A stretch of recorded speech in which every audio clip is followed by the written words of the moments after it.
That night, in a quiet house in Pink Hill, the police discovered a horrifying scene on a dirty mattress covered in blood and feces. A woman lay shivering, half naked, her whole body covered in wounds. Her eyes were bloodshot, her jaw was swollen, her toes were broken, and her breathing was so weak that it was almost non-existent. In the air, the smell of alcohol and cigarettes was strong. Death was quietly knocking at the door. That woman was Melissa Mims, once a lively, adventurous girl who always made her friends smile. But now, after years of alcohol, violence, and a ruthless boyfriend's control, her life had ended in tragedy. Joey Tyndall, the only person she had ever lived with, simply said it was all an accident.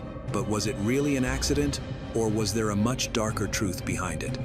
Watch this video to find out what path led Melissa from a brilliant youth to a suspicious death, and whether justice will ever be found for her.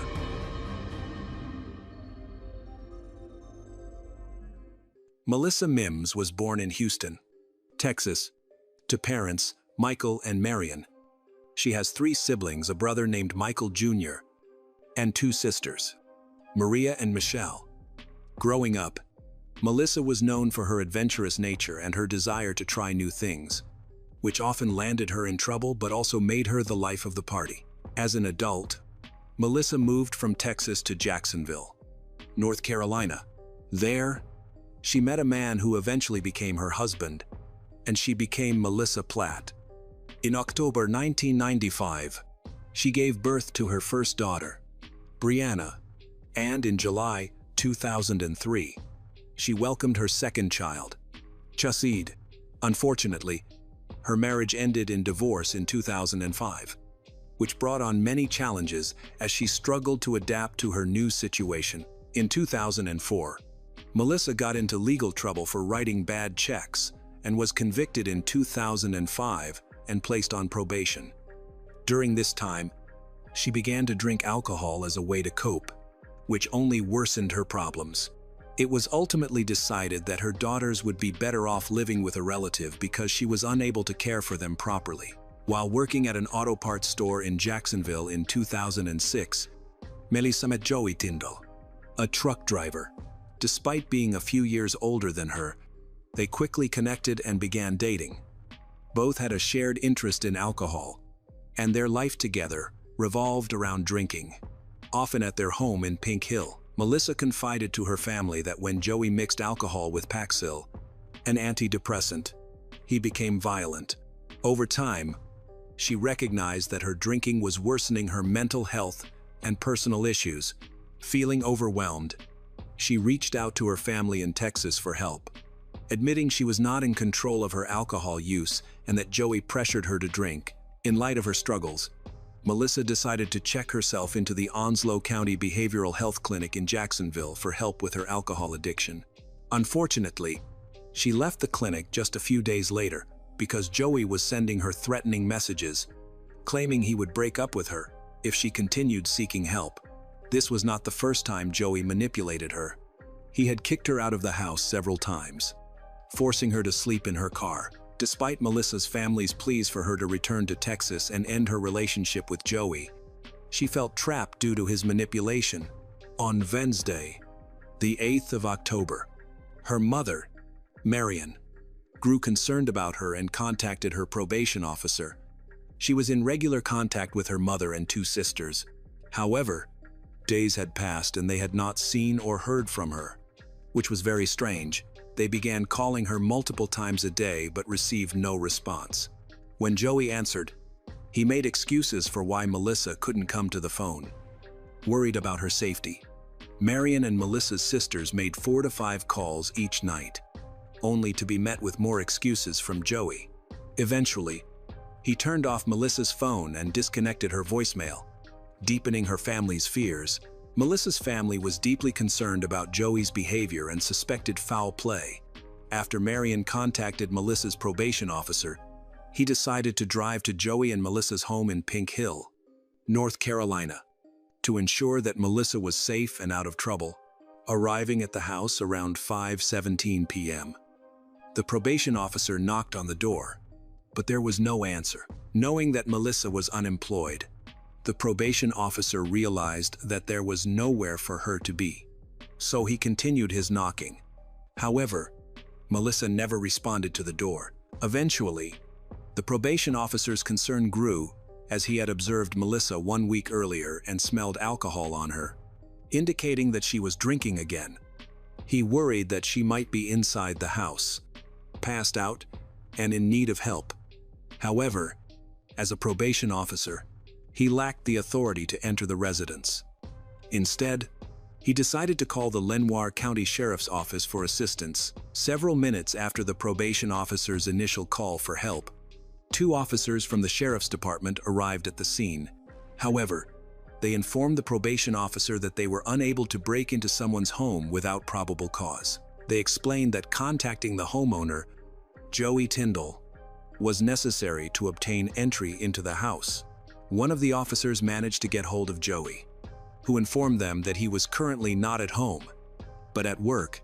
During the phone conversation with the officer, he stated that Melissa might be resting inside as she was unwell. He explained that Melissa's drinking had become increasingly out of control and mentioned that it was possible she may have passed out. He emphasized to the officer that he did not always have the ability to provide the best care for Melissa. Still, Joey said he had reached out to Melissa's mother, Marion, on multiple occasions, seeking assistance in getting her back into rehabilitation. After Joey granted the police permission to enter the house, Melissa's probation officer and 2 Lenoir County Sheriff's officers proceeded to the back of the property and entered through the back door. Once inside, the officers made their way through the house until they found what seemed to be a bedroom. Upon entering the room, the officers discovered Melissa lying motionless on her bed, covered by a blanket. Initially, the officers tried to ask Melissa if she needed help, but received no response. Upon closer examination, the officers noticed that Melissa was trying to move her body and nod her head, indicating that she was still alive. However, her condition did not appear to be stable. Recognizing the gravity of the situation, the officers promptly called for an ambulance to be sent to Melissa in Joey's home. As the officers waited for the ambulance to arrive, they carefully examined the bedroom she was in. One particular detail caught their attention. The bed that Melissa was lying on had no sheets, and she was wrapped in a blanket that covered only the top half of her body. The officers noticed that Melissa was nude from the waist down, with only a shirt on. However, it was evident that the shirt was merely draped over her, exposing her head and one arm. The officers observed Melissa shaking uncontrollably. In an effort to provide some modesty and cover her to keep warm, the officers attempted to shield Melissa while they waited for their medical backup to arrive. During this time, they discovered numerous bruises on her body, each in varying stages of healing. While some bruises appeared fresh, others appeared older, indicating various instances of abuse. One of the items the officers noticed in Melissa's room was a table with 2 cups containing straws. Upon closer inspection, the officers discovered that the cups were filled with alcohol.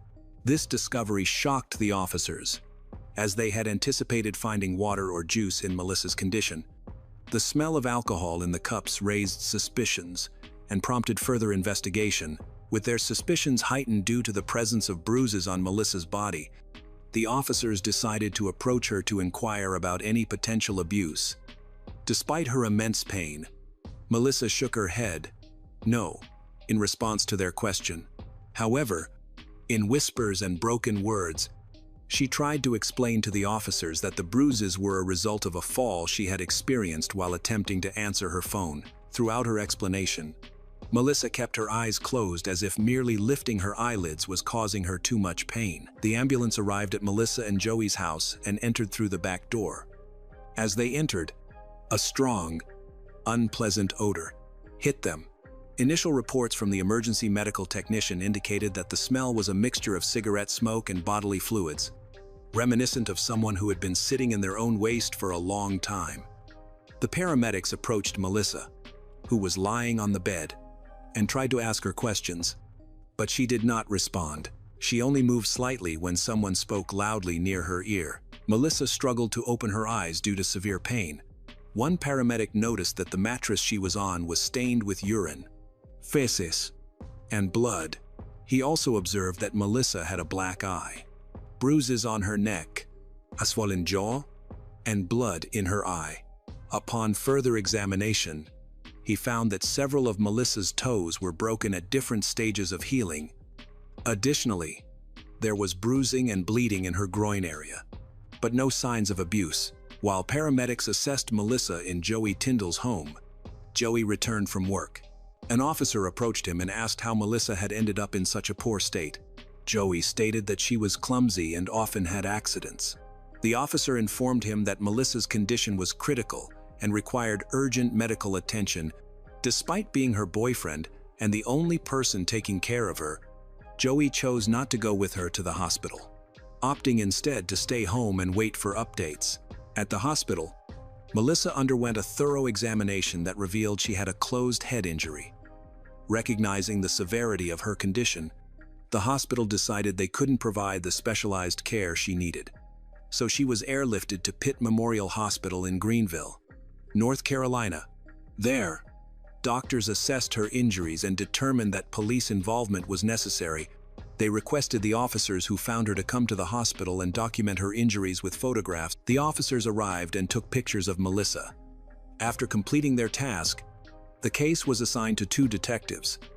While at Pitt Memorial Hospital, a doctor performed a computed tomography scan on Melissa, which showed an intracranial hemorrhage caused by physical trauma and a broken jaw in 2 places. Due to the seriousness of her brain injury, she required emergency surgery, known as a frontal craniotomy. During the surgery, the surgeon discovered a second brain bleed, indicating a separate traumatic event. Additionally, there was evidence that Melissa had been shot in the past. Although Melissa claimed she accidentally shot herself, her loved ones suspect Joey may have been involved in that incident. The detectives assigned to her case visited Joey at his home for an interview regarding Melissa and her injuries. They asked him to show them where Melissa had fallen and to provide details about those incidents. But Joey struggled to recall specific times and dates. His answers were vague, but he did mention an incident where he woke up one night and found Melissa missing from bed. Worried, he searched outside and found her naked, asleep in her car, claiming she had injuries from running around and falling outdoors. The detectives also spoke with Melissa's probation officer, who confirmed seeing her a week before her hospitalization, noting that she had no visible bruises or injuries at that time. On November 17, 2008, Melissa underwent a second surgery, during which doctors discovered she had necrosis, a serious condition affecting the brain post-surgery. Though she regained consciousness briefly, she remained largely unresponsive. By early November, she had developed pneumonia, and by the end of the month, she needed a third surgery due to spinal fluid in her brain. Following this, she began experiencing daily seizures that escalated to occurring every few minutes.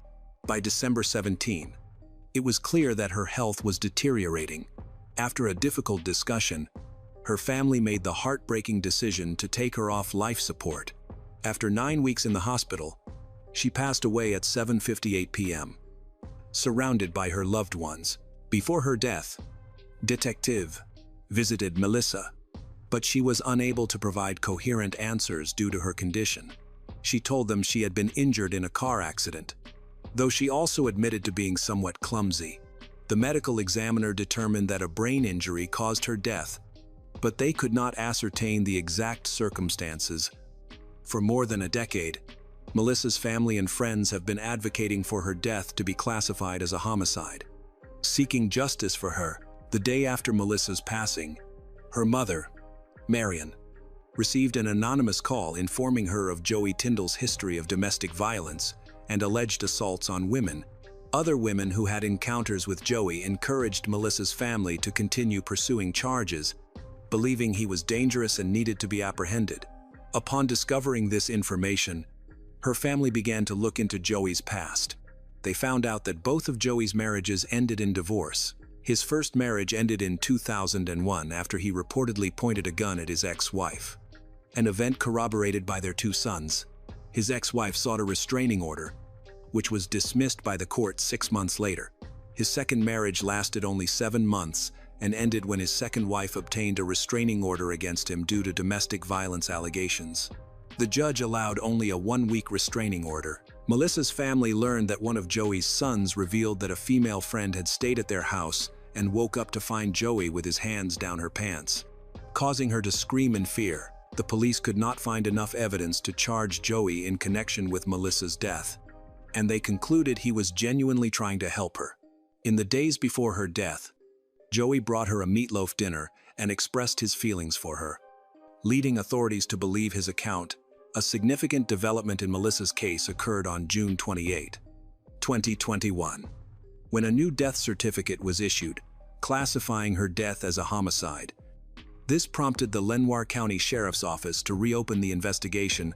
Melissa's family, who had hired a private investigator and financed their efforts through merchandise sales and GoFundMe campaigns, contacted a doctor who believed that Melissa's injuries indicated chronic physical abuse. The family credits the reopening of the case to the findings of the private investigator. For them, the change in the death certificate was a significant victory in their pursuit of justice. Melissa's sister, Michelle, expressed her emotions upon hearing the news, stating that she never expected any updates regarding her sister's death. Given the complexities of the case, Michelle emphasized that the family unanimously agreed that true justice would only come if the person responsible for Melissa's death was held accountable. Bella Fontanelle, born in 2011, is the daughter of Michael and Jennifer. When she was born, her parents began to drift apart, and after a few years, they decided to divorce. Both agreed to share custody of the child, and the divorce process went smoothly. Michael willingly paid child support, and Jennifer did not hinder him from visiting his daughter. Bella primarily lived with her mother while maintaining regular contact with her father. Jennifer worked hard to provide a happy and secure life for her children. Meanwhile, Michael began dating a woman named Bunnock Hannah Landon. At the time of these incidents, Bella was a 6-year-old girl living in Harahan, a city near New Orleans, Louisiana, USA. Most of her time was spent with her mother, though she visited her father on weekends. Michael and Jennifer lived just a few houses apart, which made co-parenting more convenient.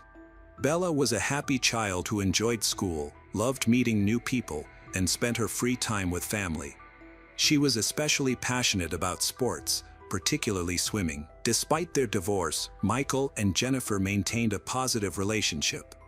Bella frequently spent time with her father, who was living with Bunnock.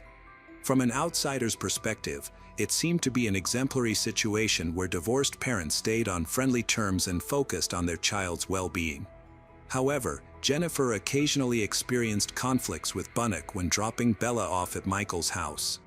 While Michael typically sided with Bunnock in these disputes, the disagreements did not appear severe. Jennifer was concerned about her daughter but did not see any signs of danger to her, so she did not intervene much. The situation took a dramatic turn on the morning of April 26, 2023. At around 7:30 a.m., Michael called the police after returning home from a night shift and discovering that Bella was missing. Additionally, Bunnock was also gone.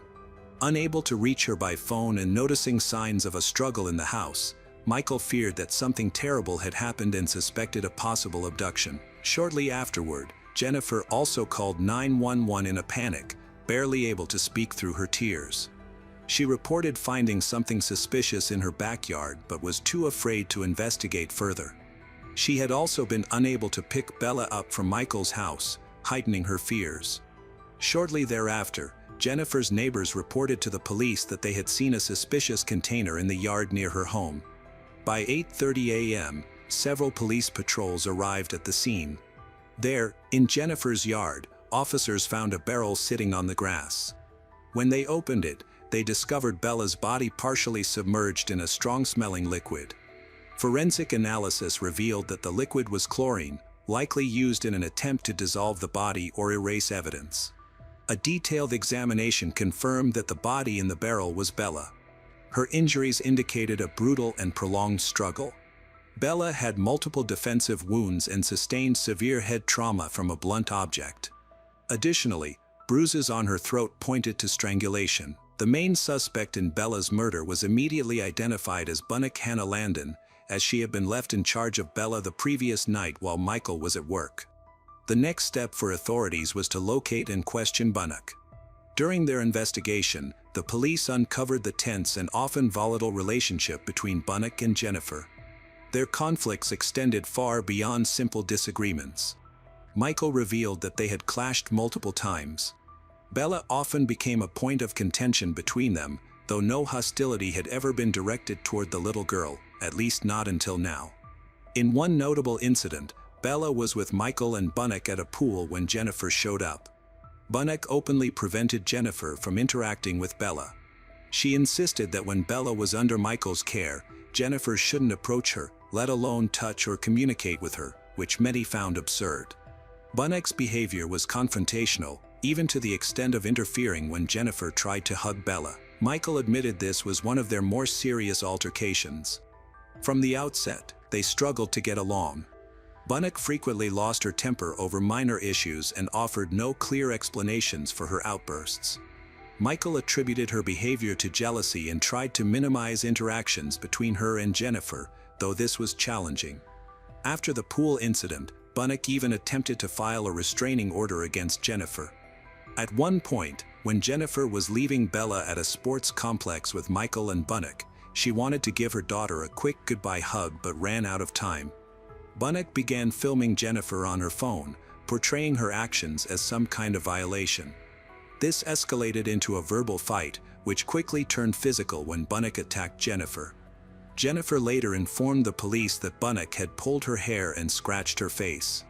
When officers intervened, Bunnock refused to cooperate, instead claiming Jennifer had attacked her unprovoked and frequently tried to harm her. Michael, though not present, defended Bunnock. Only months later, another altercation occurred at a soccer game for Jennifer's eldest daughter. Police were called in both incidents, but there wasn't sufficient evidence for a judge to grant a restraining order. Attempts to suggest Bella's safety was at risk were also dismissed, as Bella's name hadn't been directly linked to the conflicts. It was clear that the disputes were primarily between Bunnock and Jennifer. Eventually, authorities found Bunnock at her home. On the 26th day of the investigation, she had just returned from a medical center when police arrived at her door. Initially uncooperative, she denied any involvement in Bella's death. While detectives couldn't extract useful information at the time, they noticed visible scratches on her hands. Bunnock attributed these injuries to gardening and maintained that she hadn't seen Bella for several days. With no concrete evidence yet, the police continued their investigation. Suspicions about Bunnock grew as detectives dug deeper, working to gather material evidence. They questioned neighbors and checked Bunnock's criminal history but found nothing incriminating. There was no history of violent crimes or mental health issues on record. This seems surprising, as such a brutal crime is rarely committed impulsively. Usually, there's a pattern of escalating behavior. Neighbors were unable to provide significant information. Most described Bunnock as having an unpredictable disposition but didn't believe she was capable of such an act. Detectives then turned to surveillance footage from neighborhood cameras. If Bunnock had indeed committed the crime and transported Bella's body in the barrel to Jennifer's house, she would likely have been caught on tape moving the barrel. The video footage helped clarify how the barrel with Bella's body ended up on Jennifer's property. After several hours of review, detectives reconstructed partial events and confirmed Bunnock as the primary suspect.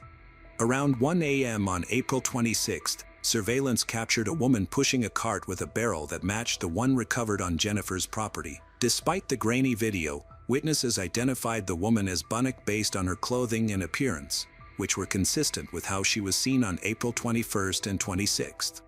However, investigators remained cautious in drawing conclusions. It was still unclear what had transpired before Bella's body was placed in the barrel. Neighbors reported that Bunnock and Michael had been acting erratically in the days leading up to the incident. Though conflicts were overheard from their home, no reports of domestic violence had been filed, leading detectives to suspect personal grievances may have played a role. A forensic expert revealed that Bella died around midnight. Despite suffering a head injury, it was not fatal. Timely medical intervention could have saved her life. This suggested the attacker had no intention of allowing the child to survive. The findings confirmed a violent attack, as Bella had numerous bruises, signs of beating and strangulation, and water with chlorine was found in her lungs. This indicated that Bella was likely still alive when she was submerged into the chlorine-filled barrel and ultimately drowned. The motive for the attack on Bella remained unclear. Some speculated about abuse, which could explain the use of chlorine to destroy evidence. However, the autopsy ruled out abuse. Detectives firmly implicated Bunnock, as her fingerprints were found on the barrel and Bella's body. Combined with the critical surveillance footage of her pushing the barrel, her involvement was undeniable. Despite mounting evidence, Bunnock continued to deny her role in the crime. On April 27, she was arrested at her home in Harahan. She did not resist or attempt to flee. Her arrest came less than 24 hours after Bella's body was discovered. From the start, Bunnock refused to cooperate, claiming she had no knowledge of Bella's whereabouts and insisting that the last time she saw the little girl was at Michael's house, where everything had seemed fine. When detectives questioned her further, Bunnock refused to provide a timeline of events, requested a lawyer, and stopped cooperating. By this point, officers had thoroughly analyzed the video footage but withheld the details, hoping to gather more incriminating evidence or obtain a confession. When she was informed of Bella's death, Bunnock claimed it was an accident, stating that the little girl had fallen. Bunnock's story did not align with the evidence. Instead of taking responsibility, she blamed Michael. She alleged that he became angry with Bella that evening, resorted to physical violence, and caused fatal injuries. According to her, when Michael realized Bella had died, he decided to dispose of the body. Bunnock claimed she refused to participate and left the house out of fear Michael would retaliate against her if she contacted the police. She suggested his night shift work and call to the authorities the next morning were calculated attempts to fabricate an alibi. When asked why someone matching her appearance was recorded pushing the barrel, Bunnock failed to provide a clear explanation. The investigation continued. To confirm that Bunnock was lying, the police interviewed Michael again. Michael reiterated that he had left for his evening shift while his daughter, Bella, was still alive, and that he had remained at work all night. At the time the forensic expert determined Bella's death occurred, Michael had a solid alibi corroborated by his co-workers and verified through video recordings.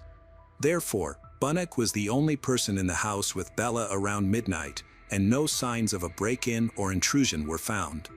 When detectives reviewed Bunnock's criminal record, they found no serious offenses apart from a few traffic tickets and a 2019 arrest for disturbing the peace, none of which involved cruelty or violence. However, conversations with Michael's neighbors revealed a troubling side of Bunnock. Neighbors described her as experiencing abrupt mood swings and exhibiting erratic behavior, which they found unsettling.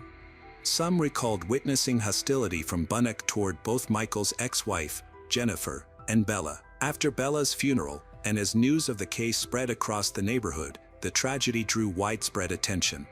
The incident sparked discussions about child safety and domestic violence, with many horrified at how a young child could be unsafe even in her own home. Statistics show that approximately 400,000 children go missing in the U.S. annually, most of whom are found quickly. However, Bella's story underscores the potential for far more tragic outcomes. According to the National Center for Missing and Exploited Children, around 100 children each year are kidnapped and murdered. Bella's case, which gained significant media traction, led to critical commentary. Some groups, particularly within Black communities, pointed out the disparity in media attention, noting the lack of coverage for kidnapped and murdered Black children compared to Bella, who was not Black.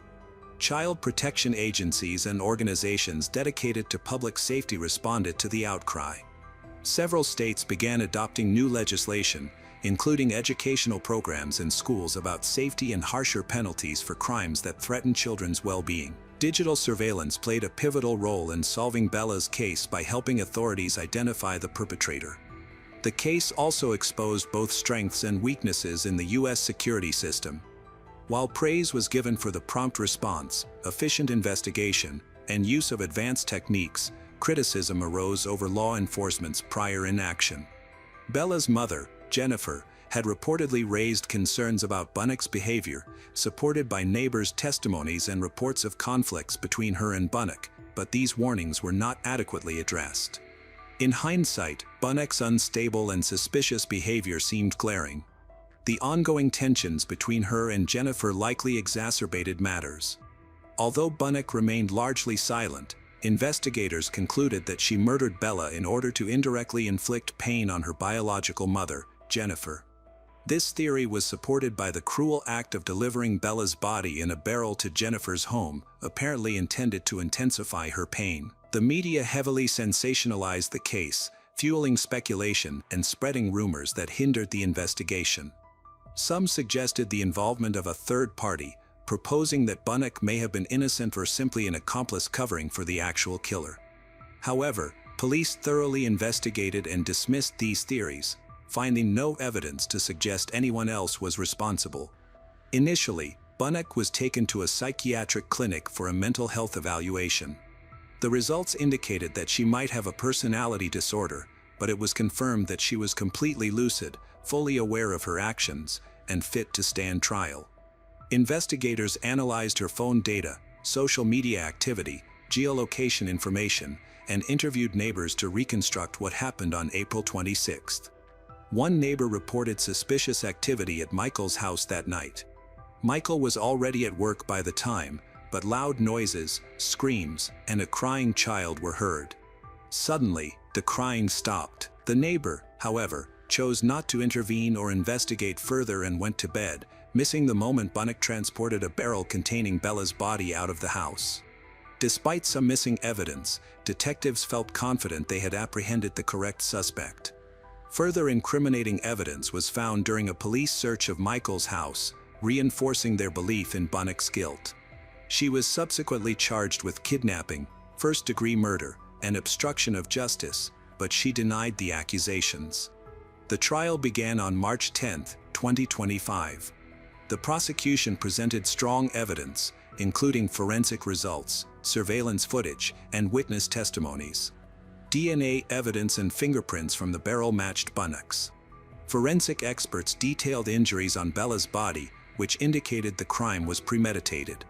Jennifer, Bella's mother, provided a heart-wrenching account of discovering the container in her yard.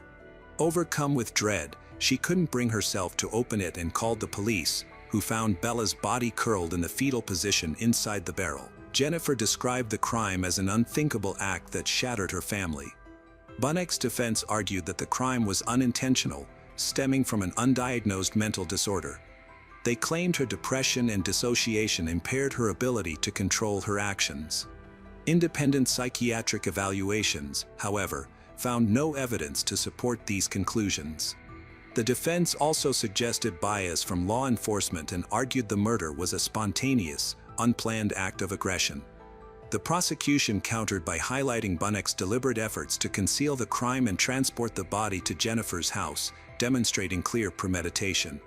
A key point of contention was the surveillance footage. The defense argued the video quality was too poor to confirm Bunnock's identity. When this argument fails, they attempt to blame Michael, accusing him of forcing Bunnock to transport the body container before leaving for work. However, forensic experts determined that Bella's time of death was around midnight, during which Michael had an alibi, as it was verified he was at work. On May 6, 2025, after thorough deliberation, the jury unanimously found Bunnock Hannah Landon guilty of first-degree murder, kidnapping, and obstruction of justice. She was sentenced to life imprisonment without the possibility of parole. However, the decision sparked mixed reactions. Many people in the community where the family lived called for Bunnock to receive the death penalty. The judge, however, ruled that the death penalty was too severe, considering her lack of prior criminal history and unresolved questions regarding her mental health. The tragedy and its aftermath drew widespread attention, involving discussions among law enforcement agencies, state institutions, and organizations dedicated to protecting U.S. citizens. Public interest was so significant that Bella's parents frequently appeared in the media to address concerned individuals. Meanwhile, Bunnock and her defense team were dissatisfied with the verdict, viewing the sentence as overly harsh. They announced their intention to file an appeal to contest it.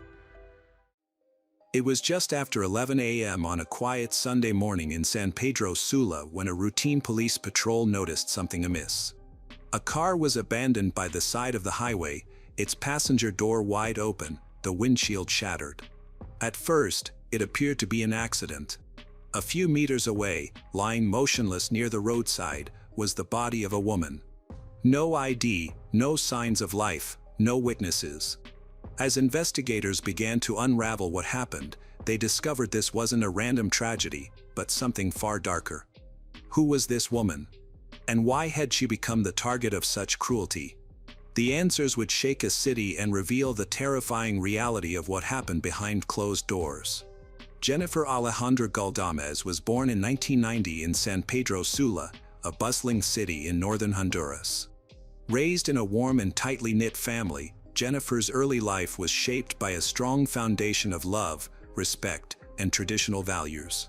Her father, Carlos Galdames, and her mother, Alba, a dedicated schoolteacher, worked hard to provide a nurturing home. Jennifer grew up alongside two sisters and a younger brother, and their bond remained close throughout the years. Although little is known about Jennifer's childhood, her adult life would eventually become more visible, especially through her social media presence. It was online where she met Roger Enrique Lanza Gonzalez. Over time, the two married, and their social media profiles painted the picture of a happy, affectionate couple. Their online world was filled with smiling photos, family gatherings, vacations, and celebrations. To outsiders, they seemed to have built a loving and harmonious life together. Those who knew Jennifer personally described her as kind-hearted, joyful. She was not only a loving daughter and devoted sister, but also a cherished aunt who went out of her way to be present for her family.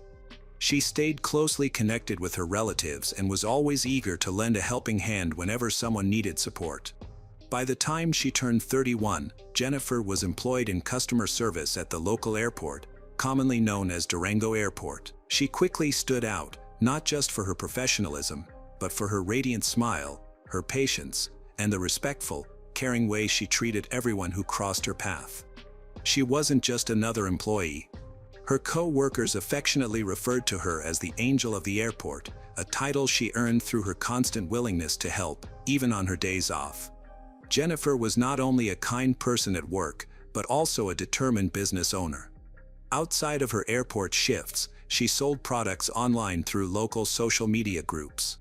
These extra earnings were essential, especially since her husband, Roger, did not have stable employment.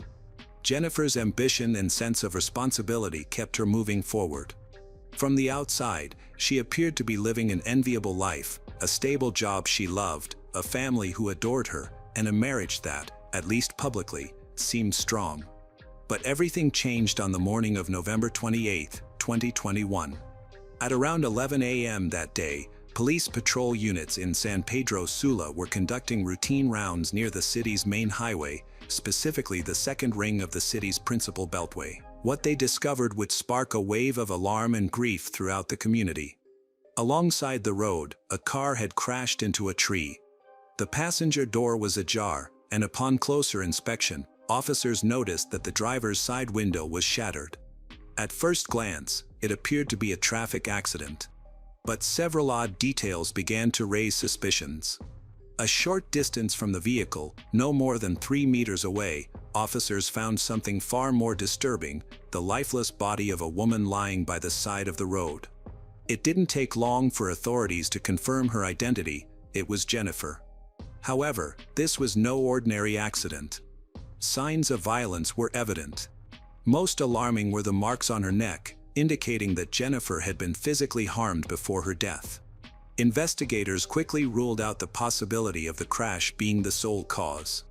This was now being treated as a potential homicide. News of the incident spread rapidly, drawing reporters and onlookers to the scene. As the media began covering the story, questions circulated. The shocking death of Jennifer triggered an outpouring of grief from the local community. Jennifer's family rushed to the location as soon as they learned of the tragedy. Among them was her husband, Roger. He reportedly found out through a series of frantic phone calls from co-workers who had seen the story on the news. Arriving at the scene, Roger was in tears, visibly shaken, distraught, and overwhelmed. In the hours following the discovery of Jennifer's body, investigators turned their attention to the person closest to her, her husband. His voice trembling with emotion, Roger recounted to authorities the last time he saw his wife alive. According to his statement, Jenny had left their home around 4 a.m., heading to work at the airport. She mentioned she was running late, needing to hurry. That, he claimed, was their final moment, the last words he would ever hear from her. Roger also told police that in the days leading up to her death, Jennifer had been receiving anonymous phone calls. The calls were threatening, their origin unknown, and Roger said they had deeply unsettled Jennifer. There were no names, no known enemies, and no clear reason why someone would want to harm her. On the surface, it seemed like the work of organized criminals, but there was no evidence or motive to support that. One thing was clear early on: this was not a robbery. When police examined Jennifer's car, they found all of her belongings untouched. Her phone, her bag, and even cash remained inside the vehicle. Nothing had been stolen. This led authorities to believe the motive wasn't theft, but something far more personal. On December 1, 2021, just days after the discovery, official forensic results were released. The autopsy confirmed the investigators' suspicions. Jennifer had been killed by asphyxiation caused by pressure applied to her neck, which blocked her airway and ultimately took her life. She also had bruises and injuries on her face and around her body. The medical report concluded that she had died at least 8 hours before her body was found, aligning almost exactly with the time she reportedly left that morning. Although no public details were released about the funeral services, one strange and troubling fact stood out: after the burial, Roger vanished. He disappeared without a trace. By that point, investigators were already suspicious. Discrepancies arose between Roger's account and the physical evidence at the scene. Roger insisted she had left for work, yet police found her barefoot. More strikingly, the clothes she wore didn't match her usual work attire. This detail was confirmed by friends and family. She always dressed professionally, taking pride in her appearance for work. It was part of who she was. The casual, disheveled clothing she wore contradicted that. Another contradiction emerged regarding the alleged threatening calls. An examination of Roger's call logs and phone records revealed that the calls never happened. Then came a new piece of testimony that deepened the mystery. The security guard at the gated residence where Jennifer and Roger lived was interviewed. He told authorities that every morning, like clockwork, Jennifer would lower her car window to wave or say good morning as she exited the complex. It was a small gesture she never skipped, except on the morning of her death. That day, the guards saw her vehicle leave, but the window remained up. She didn't greet him. He found it odd enough to remember and later relay to investigators. As detectives began gathering testimony from Jennifer's close circle, her parents revealed something quietly heartbreaking. Behind the smiling photos on social media and the picture-perfect image of her marriage, Jennifer had been carrying a hidden pain. For years, she had visited her parents daily after work, a sacred routine and a cherished moment of connection. But in the days leading up to her death, something had changed. She still came to see them, but her expression had lost its warmth. Her eyes were often teary, her demeanor dull and distant, as if something heavy were weighing her down. She never opened up about what was wrong, never found the strength to speak the truth. And although her parents sensed that something was terribly amiss, they chose not to pressure her. The final time Jennifer sat down with her parents was unlike any other visit. It happened just 3 days before her death. That evening, over a quiet dinner, something about her demeanor signaled distress. Her usual spark was missing, a fact her mother noticed immediately. Concerned, she gently asked her daughter what was wrong. For the first time, Jennifer allowed herself to be completely honest. She admitted she wasn't well emotionally or mentally and that she no longer knew what to do about her marriage. Alba, alarmed by the revelation, asked if Jennifer had considered leaving Roger, inquiring if that path would bring her peace. Jennifer's answer chilled her mother to the core. She confessed that leaving wasn't an option because Roger would find her. No matter where she went, he wouldn't stop looking, he wouldn't let her go. That moment peeled back the mask Jennifer had worn for so long. She had been fighting to hold her household together, clinging to hope even as her marriage unraveled. The problems had started with money. Roger's unreliable work and unstable income created growing tension in their home. But it didn't stop there. Rumors began to surface, stories of Roger's infidelities that Jennifer could no longer ignore. Layered on top of all that was Roger's suffocating jealousy and obsessive need for control, which poisoned every aspect of their relationship. Behind the curated smiles on social media, Jennifer was living a silent nightmare. As the investigation continued, detectives obtained a series of surveillance images from private security cameras and the National Emergency System. These clips began to form a timeline, a visual trail that contradicted Roger's sworn statements. He had told police he never left the house that morning, but the footage showed otherwise. Although the exact stretch of highway where Jennifer's body was discovered lacked surveillance, cameras from other parts of the city filled in the gaps. Early that morning, Roger was seen walking along the second ring road of the highway, heading north toward a residential neighborhood. He was calm and methodical, not behaving like someone in distress. He entered that residential zone, and more footage captured his movements. Eventually, he took a side road leading to a boulevard. There, he walked for a time before finally arriving near the public Social Security office. It was in that area that he hailed a taxi. The driver later testified to transporting Roger from that boulevard back to the house he shared with Jennifer. This testimony, combined with the video footage, led investigators to a painful conclusion: Jennifer Alejandra Galdames had not died on the roadside, she had died in her own home. The evidence pointed to a harrowing reality. Sometime that morning, an argument or confrontation likely took place. Roger had allegedly strangled Jennifer, pressing on her neck until her airway collapsed. She died within the walls of the house they once called home. After the murder, Roger moved quickly. He transported her lifeless body to a remote section of the highway and staged the crash, breaking the car window and opening the passenger door to make it seem like a criminal ambush. His goal was clear: to mislead authorities into believing she had been targeted by an unknown criminal group. But his lies began to unravel. The inconsistencies in his story, the misleading claims about threatening phone calls, the mismatched clothing, the surveillance trail, everything pointed to him.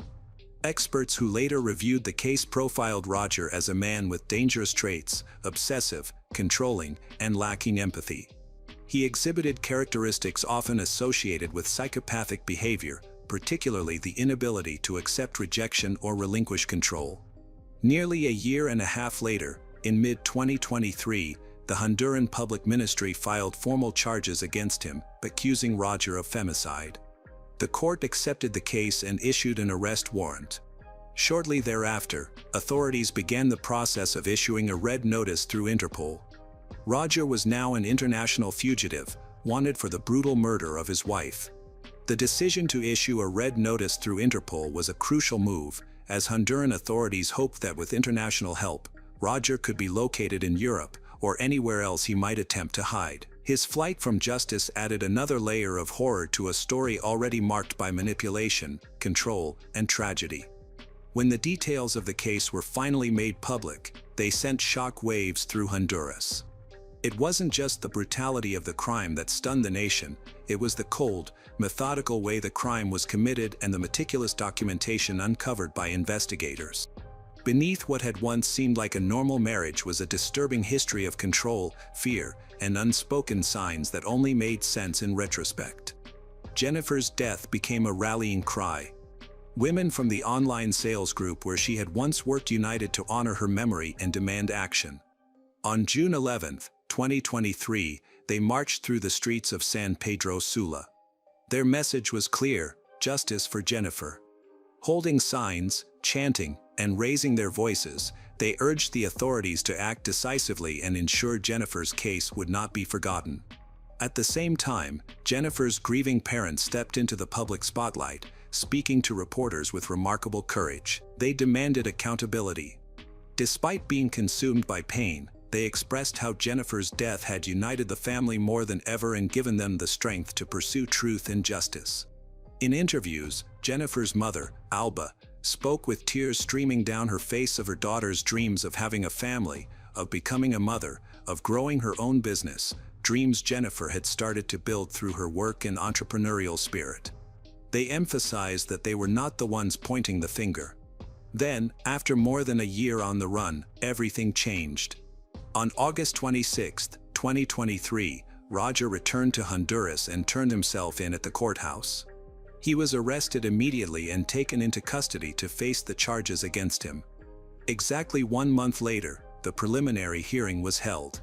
There, the public ministry formally presented the case, charging Roger with aggravated femicide.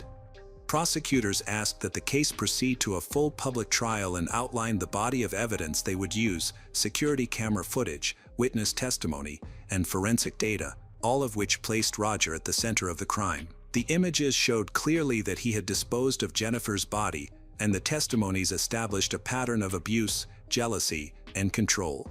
Prosecutors also filed a motion requesting consideration of a legal mechanism known in Honduras as strict conformity, a process that can expedite proceedings if the accused accepts the facts and legal charges.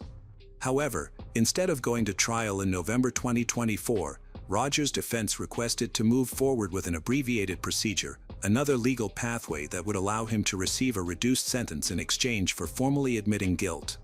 On December 30, 2024, the decisive hearing was held. In court, Roger admitted to the crime, accepting full responsibility for the charges presented by the prosecution. Based on his admission, the presiding judge found Roger Enrique Lanza Gonzalez guilty of aggravated femicide and sentenced him to 18 years and 9 months in prison. This sentence resulted from an agreement between the prosecution and the defense. Under Honduran law, the maximum sentence for aggravated femicide is 30 years. However, Roger received a reduction of 11 years and 3 months due to the abbreviated legal process and his guilty plea. With that final ruling, the Honduran justice system officially closed the case of Jennifer Alejandra Galdames. But a question lingers, echoing far beyond the courtroom: is 18 years sufficient for a stolen life? For a woman who dreamed of motherhood, who gave selflessly to those around her, and who suffered in silence until her final breath, can any sentence truly deliver justice? Jennifer's story doesn't end with the verdict. It lives on in the hearts of her loved ones, in the voices of the women who marched on her behalf, and in the hope that one day stories like hers won't have to be told again. Saturday, August 21, 2010. An eerie silence reigns in Maria Esther Romero's home in Villa Adelina, on the outskirts of Buenos Aires. Her 30-year-old daughter, Erika Soriano, was supposed to have lunch with her family. She and her partner, Daniel Lagostena, were expected to arrive from Lanús, but neither of them showed up. Calls to Erika's phone go unanswered, and no one answers at her home. Maria tries to contact Daniel directly, but he doesn't answer either. As hours go by, concern grows because Erika's sisters also can't reach her. This disappearance is unusual for Erika. Even when very busy with work, she always stayed in contact. Now, being 5 months pregnant, staying connected with family was even more important. At approximately 3:00 p.m., Daniel answers Maria's phone call. He informs her that Erika left their home by herself, following a major argument. He claims they argued earlier that morning. Erika then took her purse and left. He provides no additional information. The conversation concludes abruptly, and with a detached tone, leaving Maria feeling very uneasy. Maria and her sons, Mau and Luciano, decide to drive to Erika's house in Lanús to speak with Daniel in person. On the way, Maria calls Daniel again, insisting he report Erika missing to the police. He is reluctant at first, but eventually agrees, although he doesn't do it immediately. Meanwhile, Maria and her sons begin preparing the missing person report themselves. When Maria and her sons reach the house in Lanús, Daniel answers the door. He's not alone. A lawyer is with him. Daniel seems calm and unaffected, which is strange considering the seriousness of the situation. He doesn't appear worried or even slightly concerned. He gives unclear answers to their questions, claiming the fight with Erika was unimportant. that she left on her own, and that he hasn't seen her since. Maria surveyed the house and found it odd that Erica seemed to have left without planning a long trip. Erica's personal belongings were gone, things like makeup, clothes, and her pregnancy medications.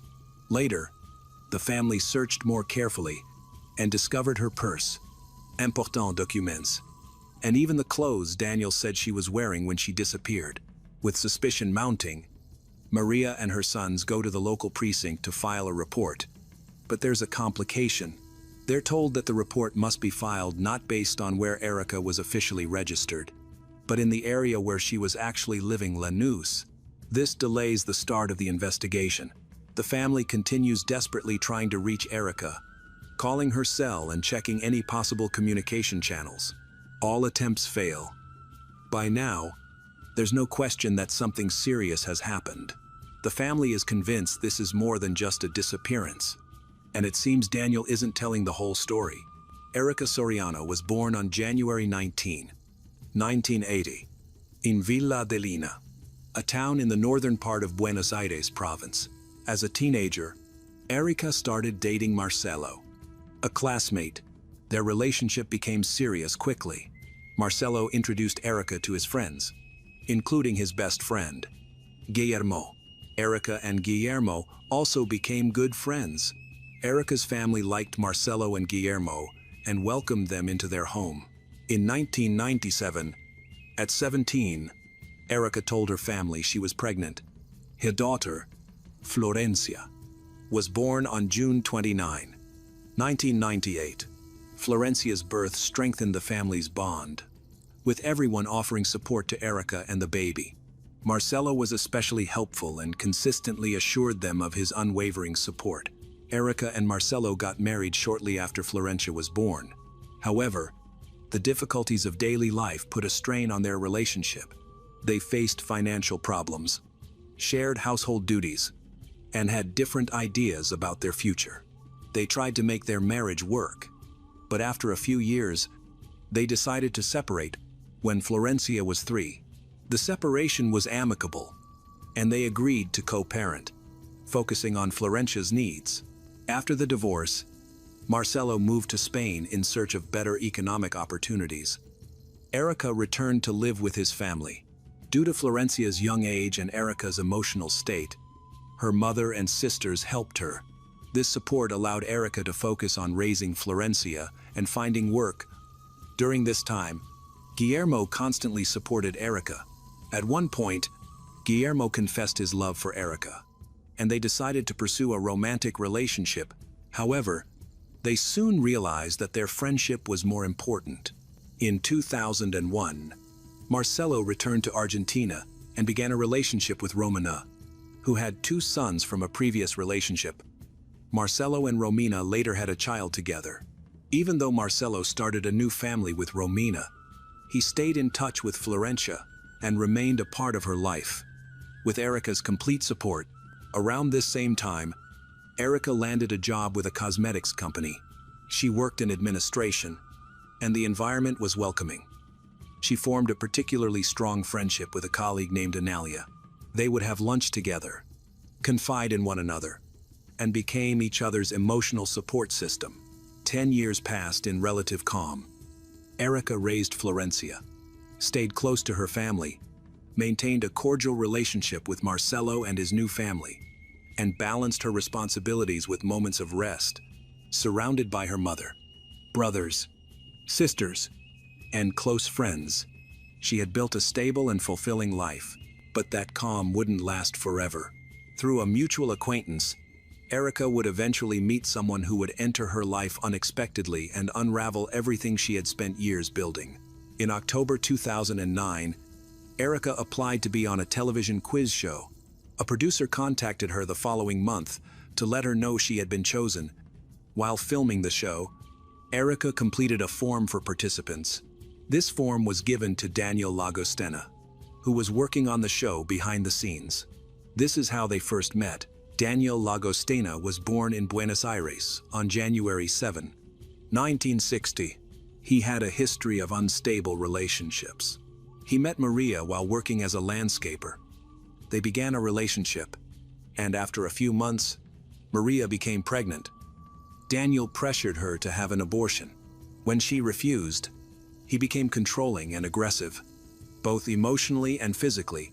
Then, Daniel's aggression worsened. Maria eventually contacted the police and obtained a restraining order against Daniel. Their son stayed with Maria, and Daniel was left alone. Daniel initially worked various construction jobs and sold clothing at street markets to earn money. He then started dating Alexandra, who was 18 years old. Their relationship progressed rapidly, and Alexandra moved into Daniel's house in Lanus. It was at this point that Daniel began to control her. He monitored her activities, required her to provide proof of her location, using transportation tickets, and constantly checked on her whereabouts. Over time, his behavior worsened, starting with threats and surveillance, and eventually escalating to physical violence. After 8 years, Alexandra was finally able to leave him. Around this time, Daniel crossed paths with Erica after the television taping. He copied her email address from her application and reached out. He introduced himself and suggested meeting up. At first, Erica didn't reply, but Daniel persisted, sending more messages. Eventually, she agreed to meet. Their first conversation was calm.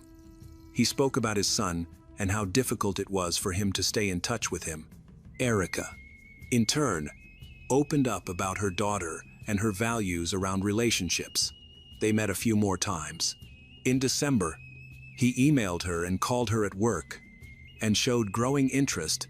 In January 2010, Erica introduced Daniel to her family for the first time. At the time, the family's focus was mostly on her brother, Mero, who was undergoing rehab, so no one paid much attention to the new relationship. Meanwhile, Daniel began acting increasingly persistent. He expressed a strong desire to become a father. Less than 2 months into knowing each other, he was already talking about moving in together. Erica found this overwhelming, but the idea of having a new family touched her emotionally. Friends raised concerns, but she chose not to listen. In February, her father passed away. While she was grieving, Daniel proposed that she move into his home in Lanus. Erica hesitated. She didn't want to leave her mother or pull her daughter out of school. That's when Daniel went directly to Maria. He told her that the only thing standing in the way of their relationship was Erica's attachment to her family. Not knowing all the details, Maria encouraged Erica to consider the move, thinking it might help her find stability. The decision didn't come easy. Erica's friend and co-worker, Analia, urged her to reconsider. The move seemed rushed, but Erica, worn down by grief and pressure, eventually gave in. At first, everything seemed manageable, but soon signs of control began to show. Florencia, Erica's daughter, felt increasingly pushed aside. Daniel interfered with their bond, triggered conflicts, and started accusing Florencia of things that hadn't happened. The first clear sign of jealousy came when Daniel asked Florencia to follow her mother after work and report back. His behavior escalated. He frequently caused scenes, tried to control Erica's appearance, her social interactions, and where she went, her sense of freedom began to shrink. And sadly, this was only the beginning. Control intensified after Erica became pregnant. Daniel began using her condition as an excuse to tighten restrictions, demanding she limit communication with others and insisting on full compliance with his rules. He wouldn't let her change her route without offering an explanation. If she deviated from her schedule, he demanded photo evidence.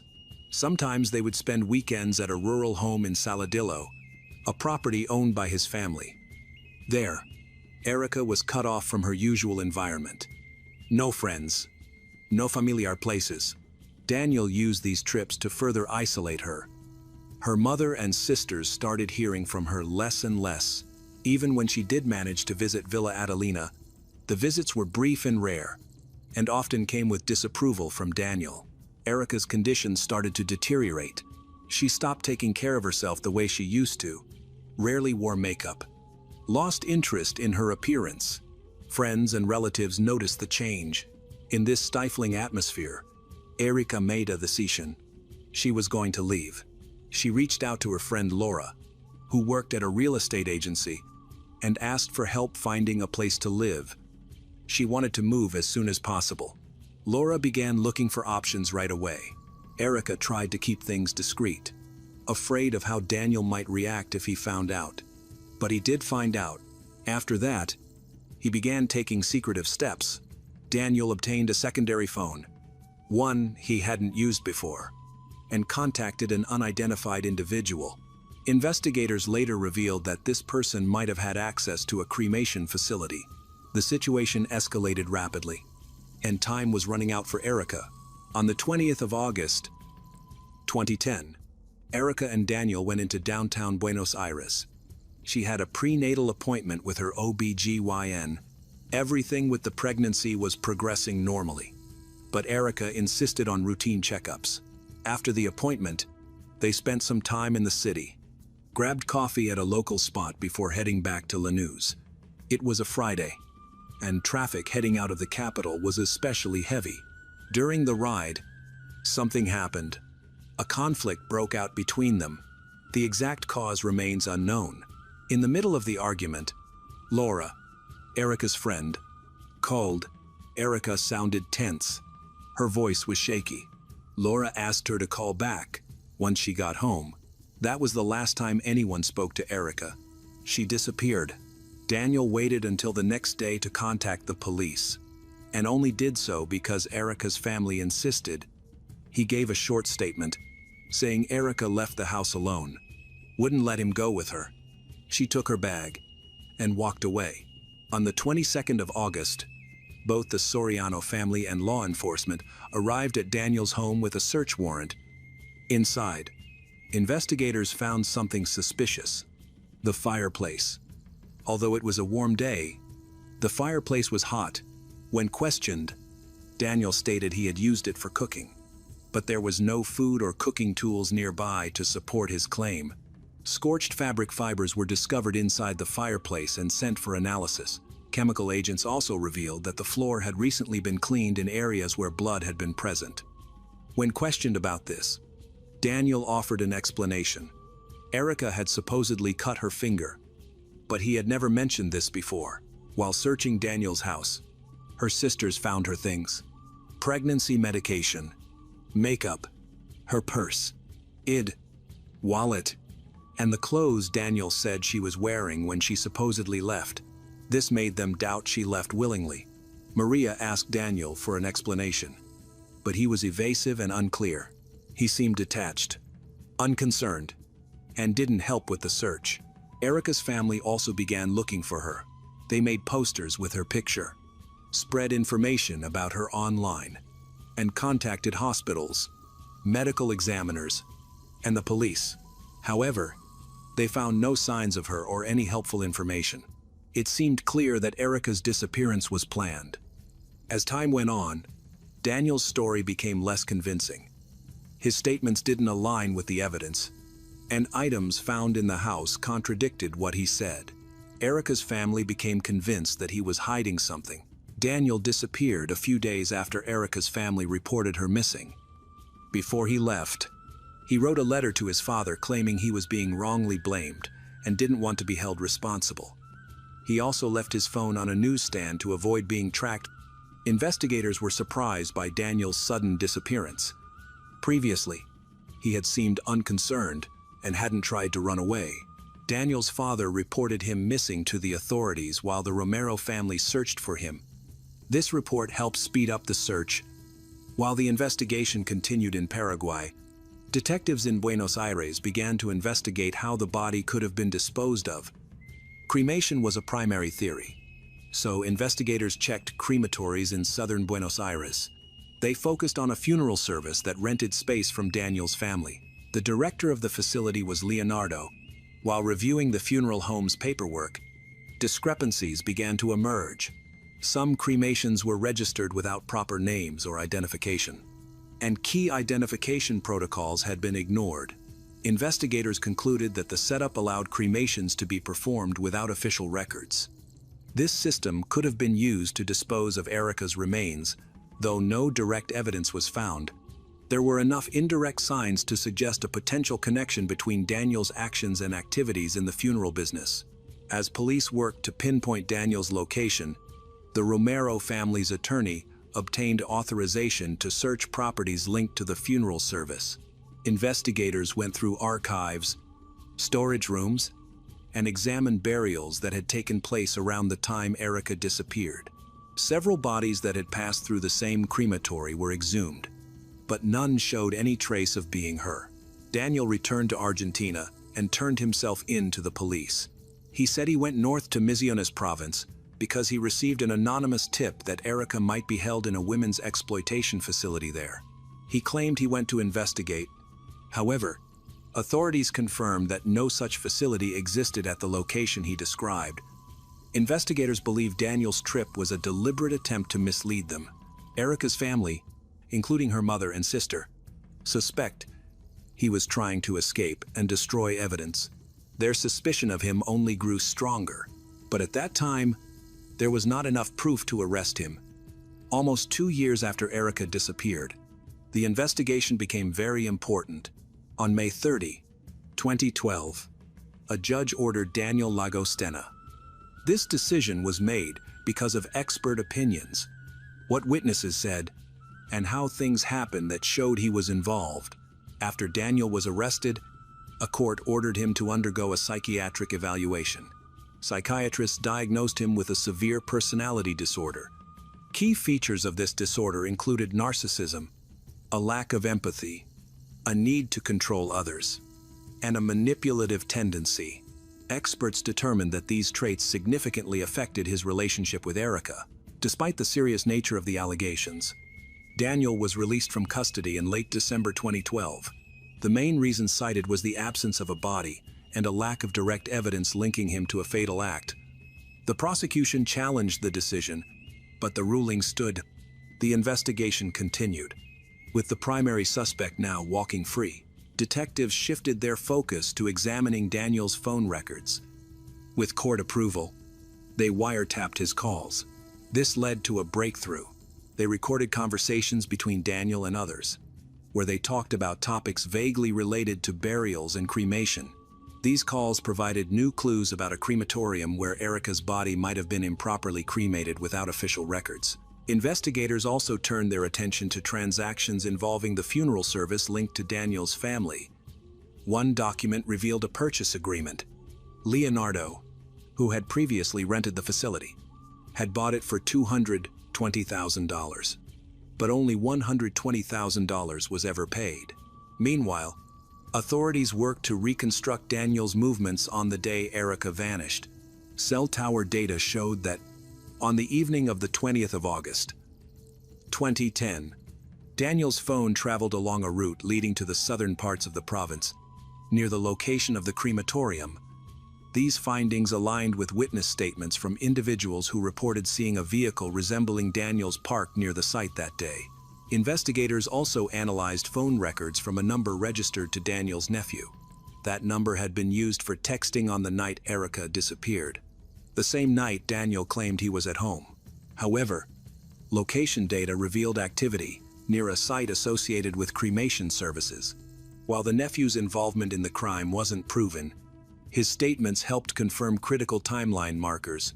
The court asked for a complete record of all burials at this crematorium. Investigators found enough evidence to suggest a crime occurred, specifically that someone illegally cremated a body to hide it. Even though Erica's body was never found, the authorities claimed it was intentionally destroyed.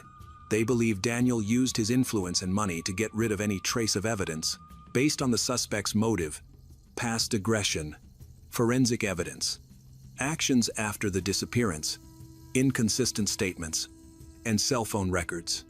Authorities decided to formally charge him again. The case grew stronger even though the victim's body was never found. On June 4, 2018, almost 8 years after Erica Soriano's disappearance, the trial began in Criminal Court No. 9 of Lomas de Zamora. Daniel Lagostena was the sole defendant. Over the years, the case had grown considerably, accumulating hundreds of pages of documentation. The prosecution presented a case based on the investigation, expert reports, testimony, and an analysis of the defendant's behavior. The trial was presided over by a three-judge panel. Attorney Ariel Ersino represented the Soriano family.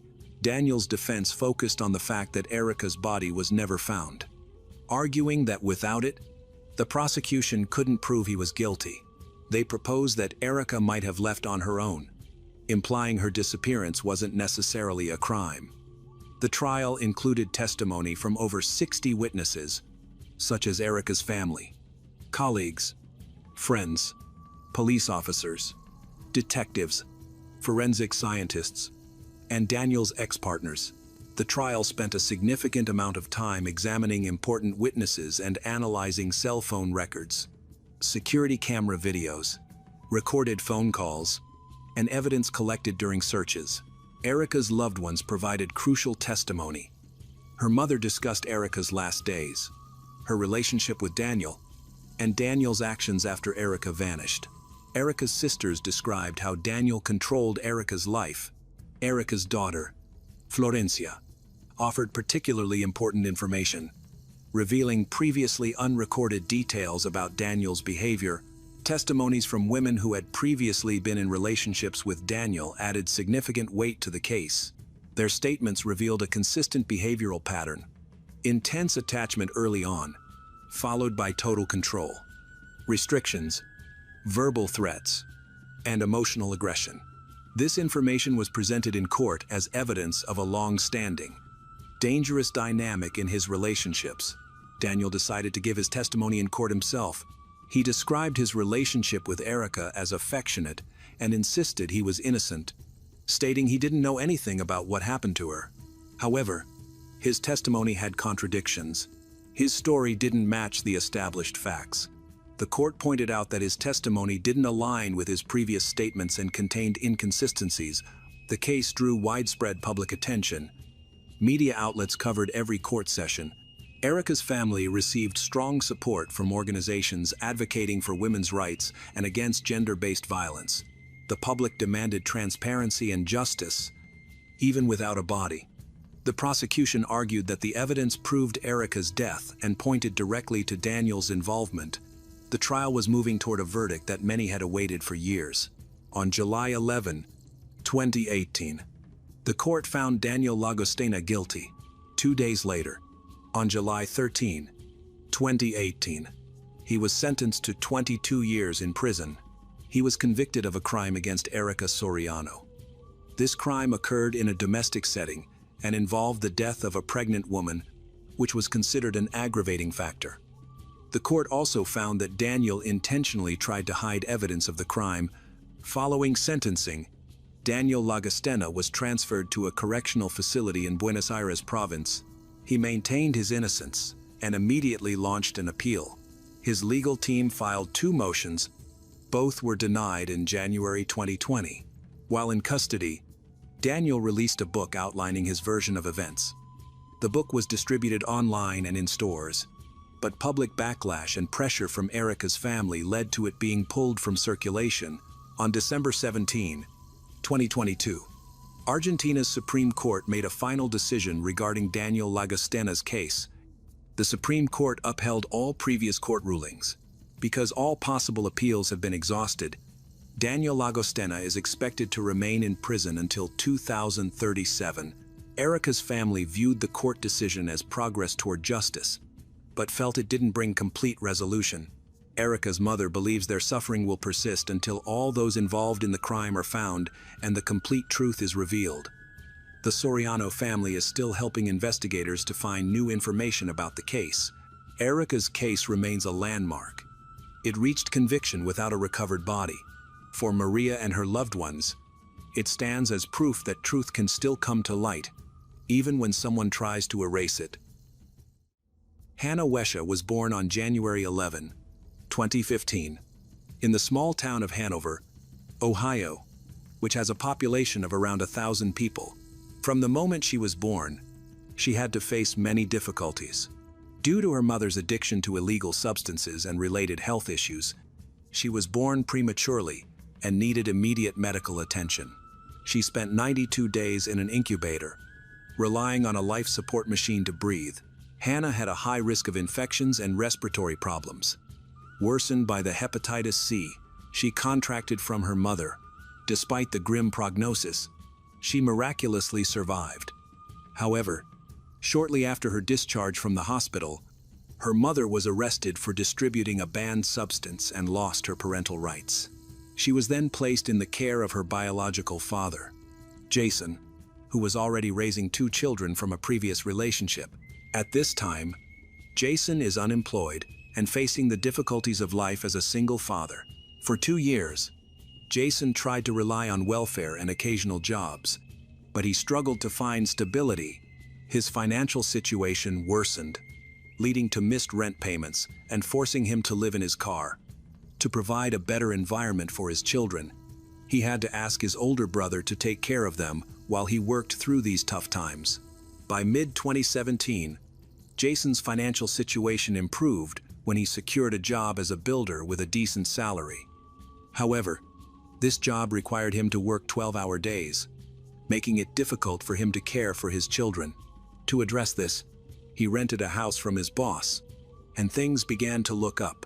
Around this time, he met Lindsay Parton, a 35-year-old woman married to one of his colleagues who ran a small daycare. She offered to take care of Hannah for a nominal fee while Jason worked. Lindsay proved to be accommodating, even assisting with Hannah's laundry. This arrangement lasted for more than 6 months. During this time, Lindsay experienced a personal tragedy when she lost her pregnancy, but chose to continue operating the daycare.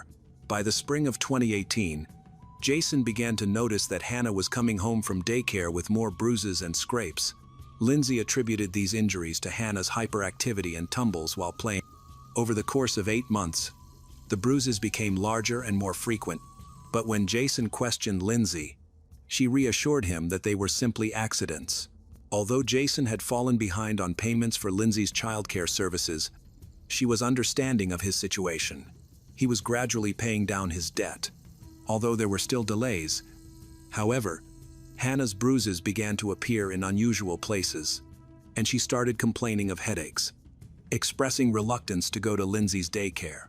Despite this, Lindsay continued to insist that Hannah was just clumsy and that the injuries were due to typical childhood play. He was worried about his daughter, so he kept texting Lindsay to discuss these issues. In early March 2018, when Jason picked up his daughter Hannah, she appeared to be in distress, with scratches on her chin and significant bruises on her chest. On March 8, he woke up early for work and needed to take his daughter to Lindsay's daycare. He brought the little girl in at 6:51 a.m. in the morning. She was upset and repeatedly asked him for a goodbye kiss, clinging to him tightly.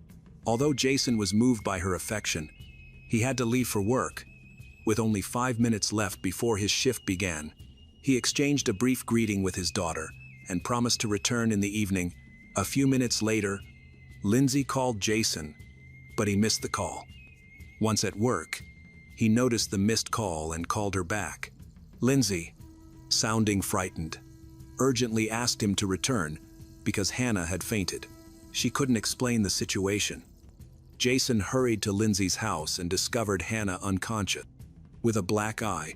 At 7:13 a.m., Lindsay had already called 911, stating that Hannah had fallen down the stairs.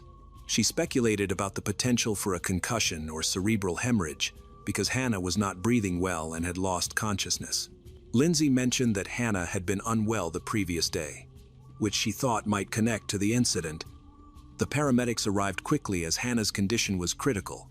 She remained unconscious and unresponsive, with difficult and sporadic breathing, and of comes her labrivox therisons.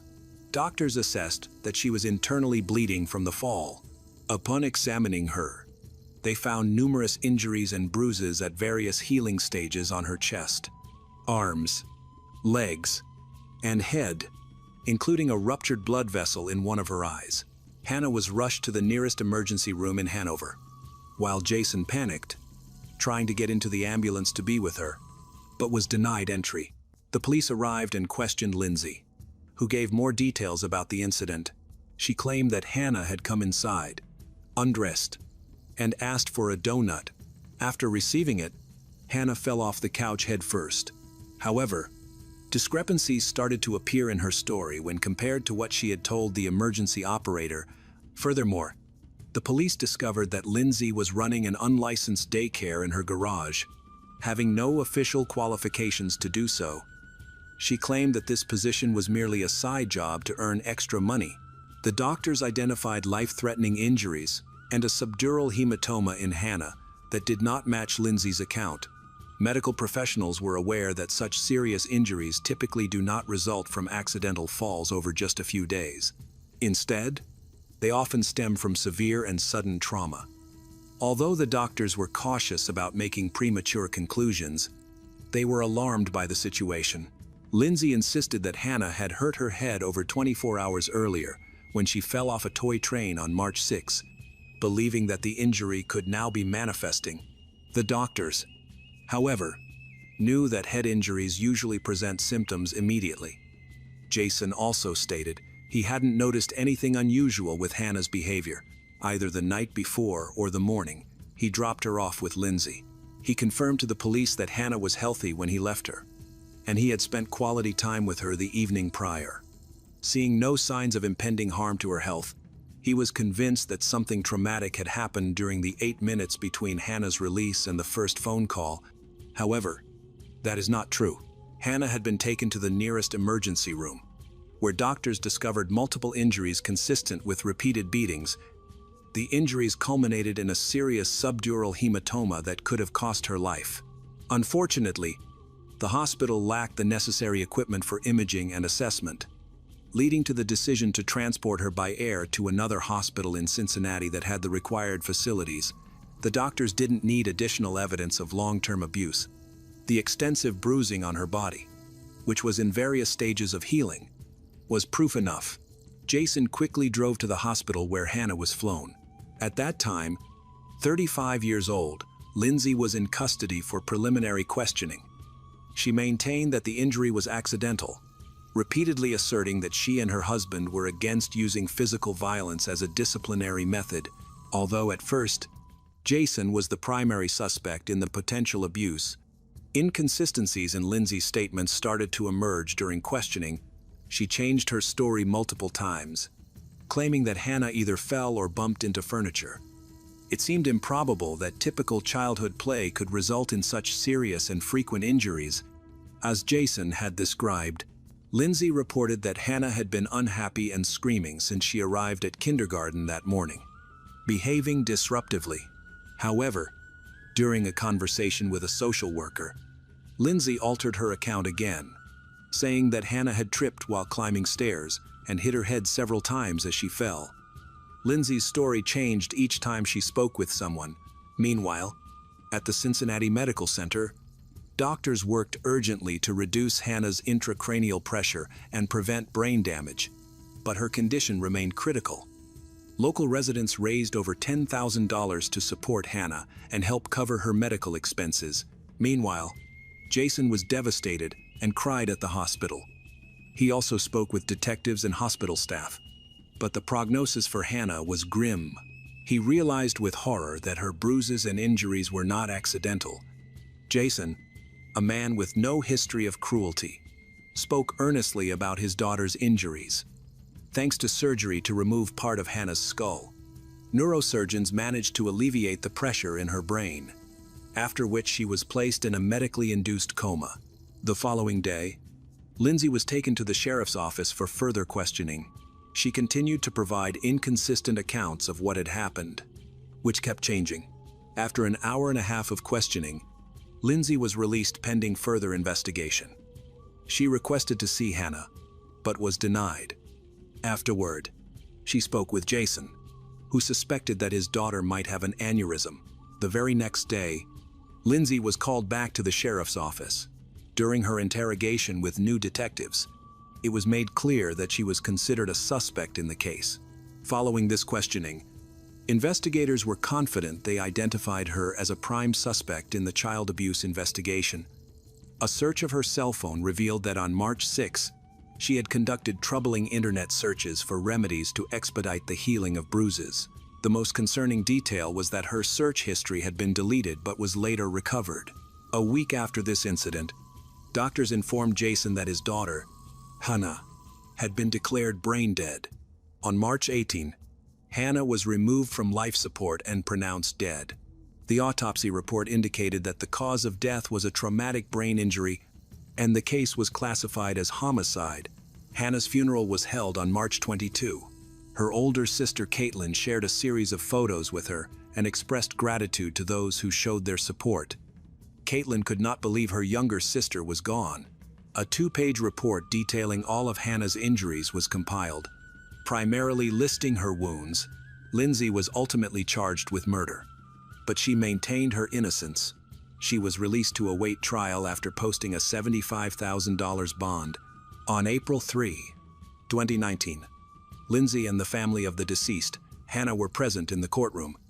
It is worth noting that Lindsay's husband decided not to testify against his wife, and they subsequently separated and lost contact. Lindsay claimed that she had not harmed Hannah. The defense stated that on March 8, 2018, Jason brought his daughter to Lindsay's house, wrapped tightly in clothing. With a hood over her head that could have concealed injuries, he hurriedly left, and just 30 seconds later, the little girl fell off the sofa in front of Lindsay and passed out. Lindsay recounted that 2 days earlier, on March 6, 2018, Hannah was playing outside with other children and fell while riding a toy train, hitting her head. When Jason picked her up, Lindsay suggested he take Hannah to the hospital, but he did not. The lawyer argued that Jason's negligence resulted in worsening complications from the head injury. Several witnesses noted that a 3-year-old girl could not have acquired all her bruises in a single day, as they appeared to be at different stages of healing, hinting at ongoing abuse. Jason was characterized as a devoted father who never physically harmed his children and was generally a good person. The lawyer claimed that shortly after Hannah's death, reports indicated that Jason had shaken her when paramedics arrived, which may have intensified her injuries and led to complications.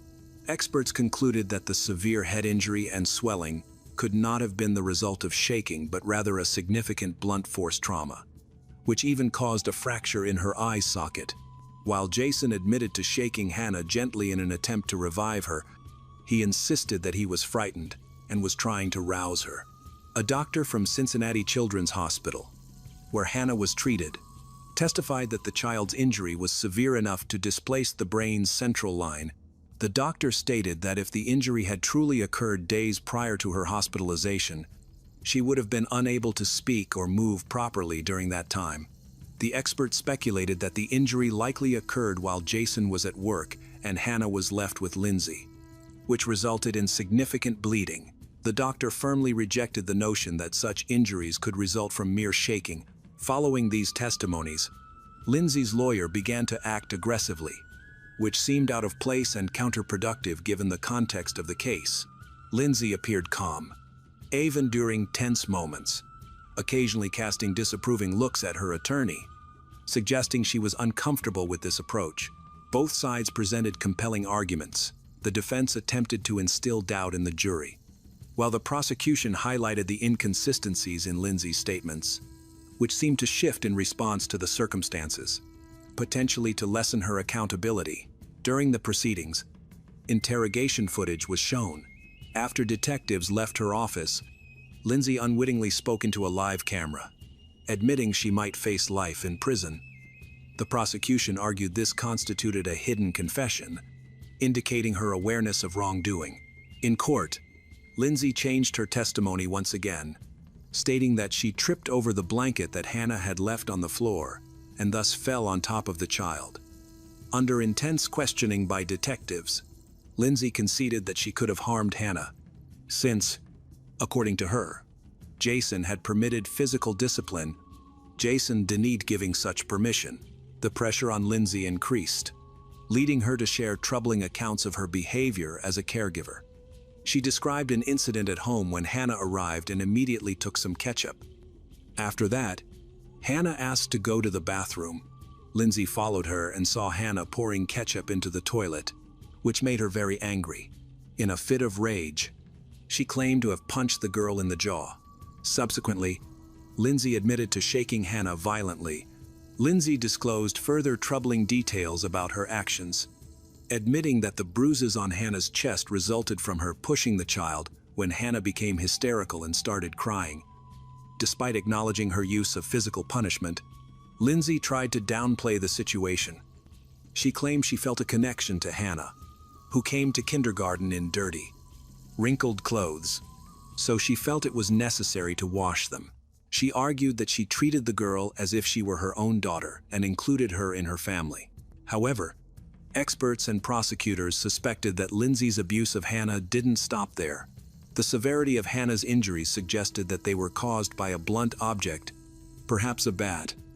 However, no weapons were found during the investigation.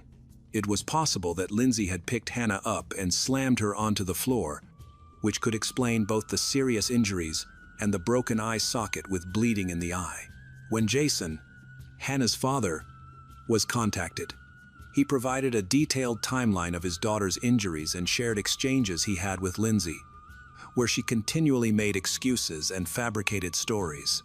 Jason recalled the image of Hannah when he dropped his daughter off at Lindsay's house that day, and when he returned just 8 minutes later, he was horrified to see fresh bruises on his daughter's head and face.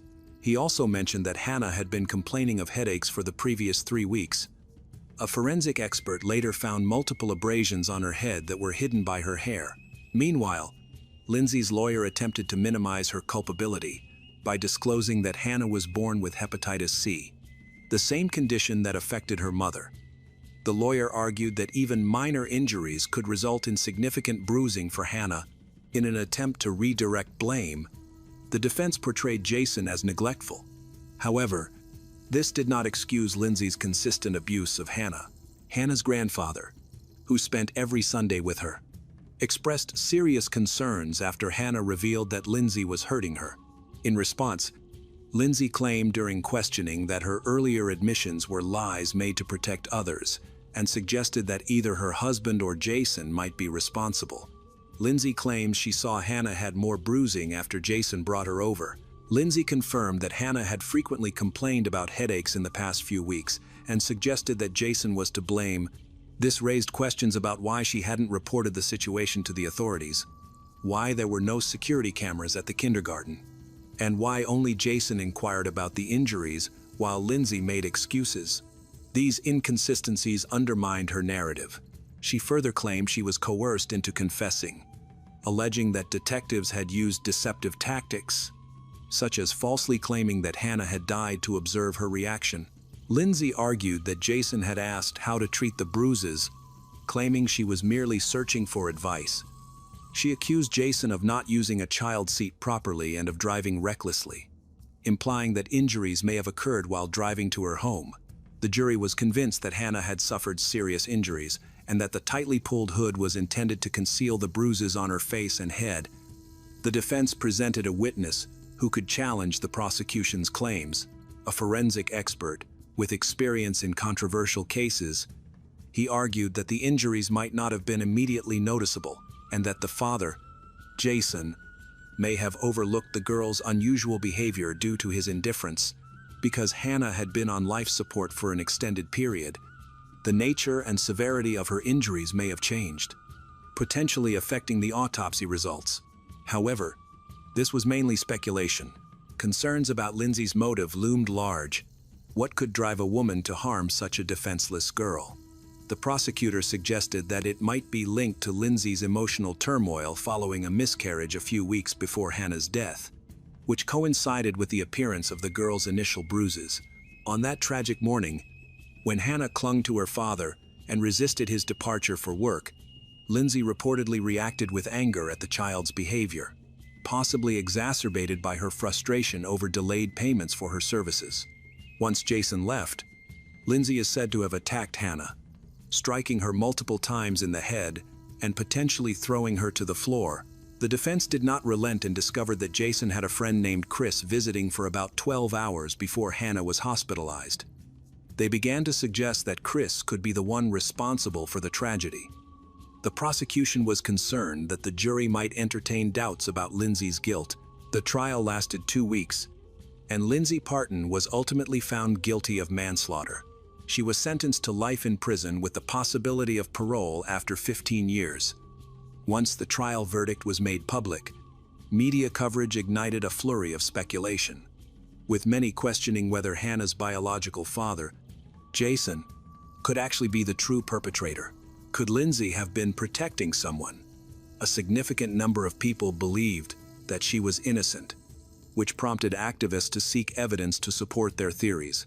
They even unearthed an old photo of Hannah when she was about 1 year old, which showed 2 small bruises on her collarbone, one darker and one lighter. Lindsay and her lawyer were dissatisfied with the verdict and sought to appeal. But all attempts were denied due to insufficient medical evidence. Just 6 months after Lindsay began her sentence, her ex-husband Timothy Smith was arrested for abusing another young girl. This new incident raised further doubts about Lindsay's guilt. Was it possible that she hadn't committed the crime but was instead covering for her husband, who had scared her into taking the fall? At 14, Stephanie Rengel was a 9th-grade student at Rosedale Heights School of the Arts, known for fostering creativity. Friends described her as lively, witty, and passionate about music. She loved to sing along to her favorite songs and enjoyed hanging out with her close-knit group of friends. She had a special talent for making people smile, often sending them silly texts just for fun. Despite the typical challenges of teenage life, she had big dreams. Stephanie's home life was filled with love but also change. After her parents divorced when she was younger, she lived with her mother, Patricia Hung, and her stepfather, James Hung, in East York. Both Patricia and James worked as Toronto police officers committed to their community. Their work has helped Stephanie develop a strong sense of right and wrong, but it also keeps them busy. Patricia was especially known for her passionate love for her daughter and always encouraged her to pursue her dreams. Like any teenager, Stephanie faced her own set of complexities. She was navigating high school, making new friends, experiencing first crushes, and dealing with typical teenage drama. On the surface, her life seemed normal. She had a loving family, a supportive home, and a bright future. But underneath, there were tensions related to her social circle. 2 years before, in January 2006, 12 years old, Stephanie began to explore her social life and met David Bagshaw, an 18-year-old student who shared some of her social circles in East York. Their brief relationship lasted a couple of weeks and was typical for young teens, filled with shy conversations and group hangouts. Stephanie felt flattered by the attention from a football player. But when David expressed interest in a more serious relationship, her mother advised her to stay away from him. She was upset by her mother's lack of trust. But in the end, she agreed to break up. While their brief connection left a mark on David, it was ultimately just a passing teenage crush for Stephanie. However, David struggled to accept the rejection and seemed hurt by it.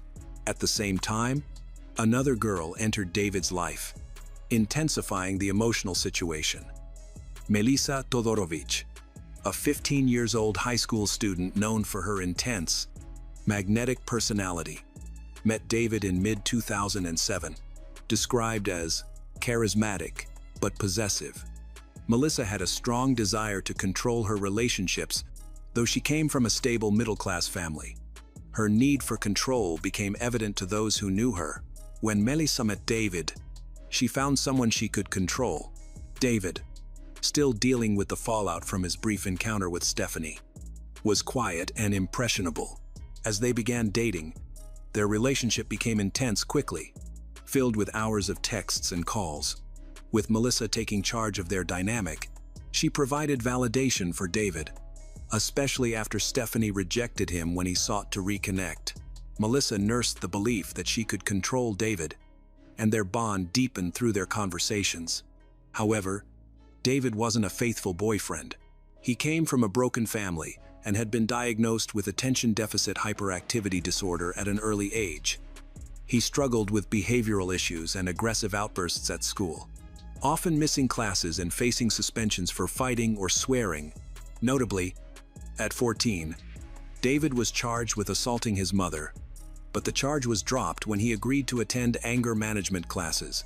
Following this incident, he experienced instability, moving back and forth between his parents' homes, and at the age of 15, he spent 3 months living in a group home.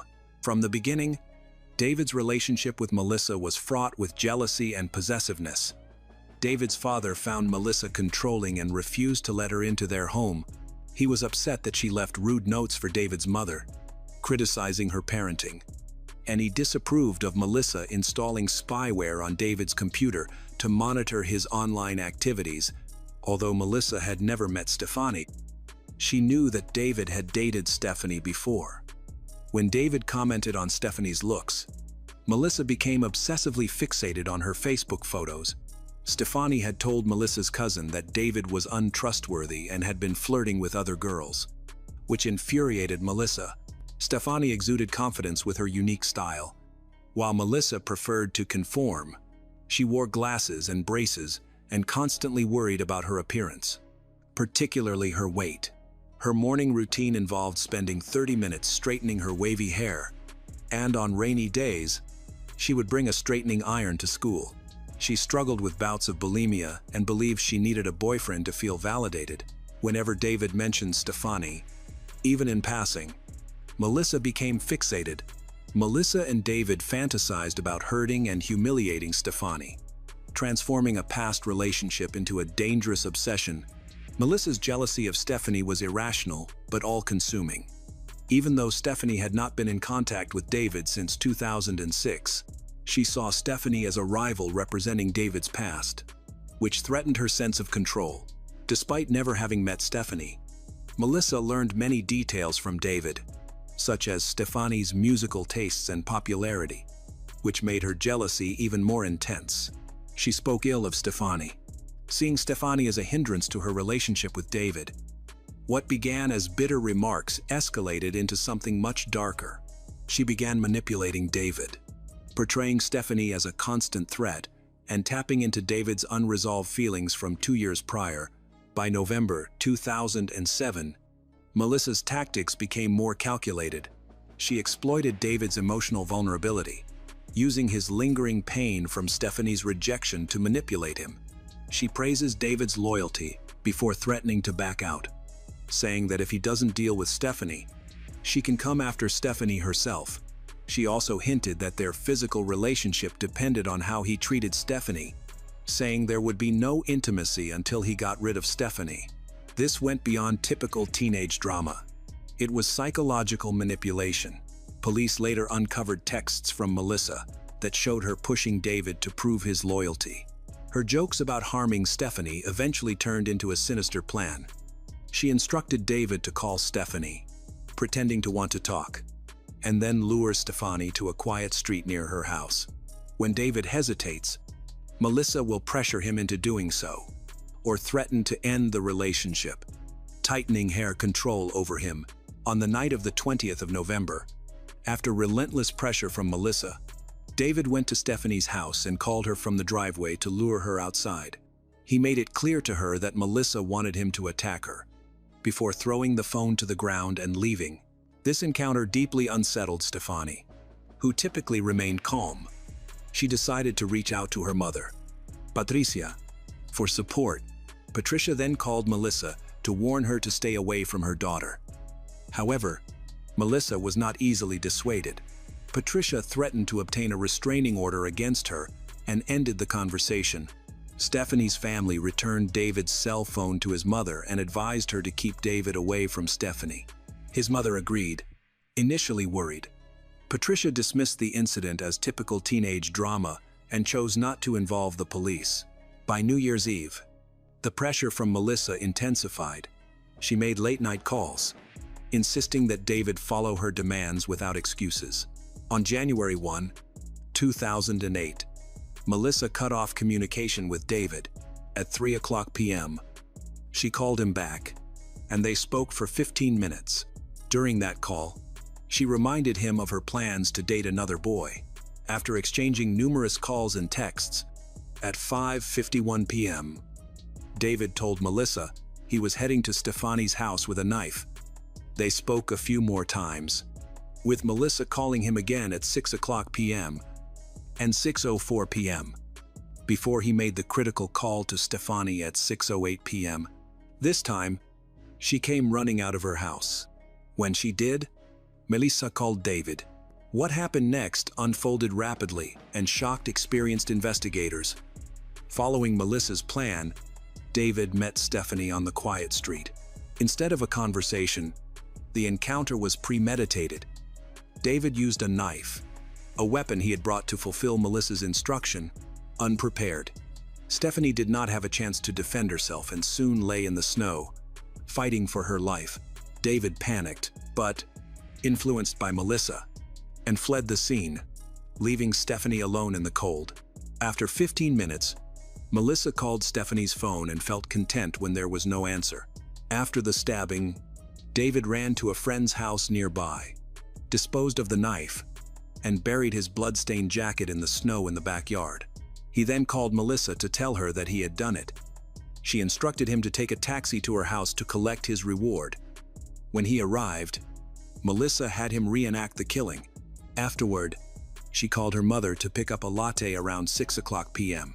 A passerby walking their dog noticed something in the snow and rushed over. It was Stefani, barely conscious and struggling to breathe. The neighbor immediately called 911, their voice shaking as they explained the situation to the operator, that there was a girl there who was hurt badly and requested them to hurry. Emergency call logs later revealed that paramedics and police responded within minutes, but despite their efforts, Stefani was pronounced dead at the hospital shortly after. The Toronto police launched a top-priority investigation, quickly gathering evidence at the crime scene, including blood in the snow and footprints, indicating that this was not a random act. Detectives canvassed the neighborhood, questioning residents about any suspicious activity. They soon learned about the phone call that enticed Stefani outside, leading them to quickly focus on David Bagshaw on the 2nd of January. The police brought David in for questioning. During the interrogation, David appeared nervous, and his account was inconsistent. He claimed he hadn't seen Stefani that day, but when presented with the phone records showing his call, he broke down. Despite his attempts to minimize his involvement, the significant turning point came when police seized David's phone. Hundreds of text messages between him and Melissa revealed a troubling pattern. Her messages relentlessly pressured David, providing him with detailed instructions and checking in on him during the crime. When the police brought Melissa in for questioning, she first maintained her innocence, claiming that she and David were merely joking about Stefani. Under pressure, however, she admitted to encouraging David, but insisted that it was not serious. She said she did not think he would actually do it, but investigators did not believe her account given the number of messages she sent. That morning, police questioned Melissa again for first-degree murder. With her mother by her side, she waived her right to speak to a lawyer and confessed that she, not David, had planned to kill Stefani. The investigator asked Melissa how she had responded when David called to say he had an 8-inch knife and was heading to Stefani's house. Melissa replied that she essentially told him to do whatever he wanted. When the investigator pressed for clarification, she said that she meant if he wanted to kill Stefani, he could. Unable to recall her exact words to David, she struggled to clarify her earlier statements. The investigator further questioned whether she had ever considered calling 911 to report that someone was on their way to harm Stefani with a knife. He emphasized that the evidence against them was overwhelming, including the recovery of the knife from a sewer, which matched the wounds detailed in the coroner's report. Additionally, David's jacket, found discarded and stained with Stefani's blood, and Melissa's consistent communication with David before, during, and after the crime indicated her coordination in the plan. On January 3, 2008, both David Bagshaw and Melissa Todorovich were arrested, facing first-degree murder charges, with Melissa accused of orchestrating the act. The case shocked Toronto, revealing a horrific crime committed by two teenagers driven by jealousy and manipulation. The investigation continued after their arrests. As detectives sought to understand the extent of Melissa's influence, sifting through thousands of text messages and interviewing friends who confirmed her obsession with Stefani. One friend recounted how Melissa viewed Stephanie as an enemy despite never having met her.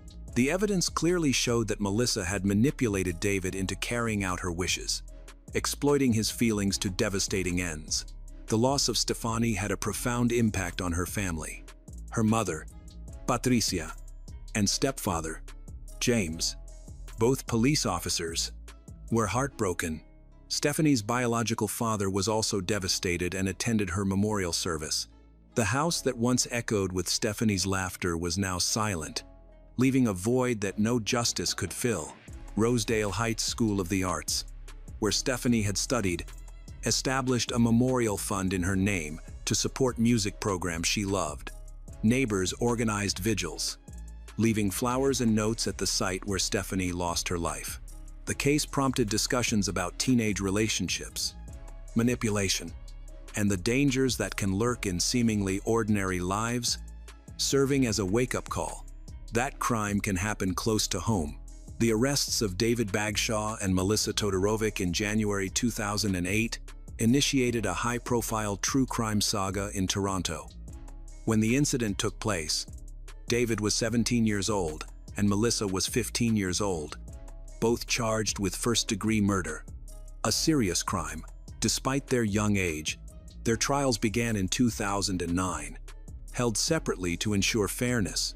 The case, which was heard in Ontario Superior Court, attracted a great deal of public attention as people tried to understand how two teenagers could have planned such a heinous act. Stephanie's family, including her mother Patricia and stepfather James, attended each court hearing as a way to express their grief over their devastating loss.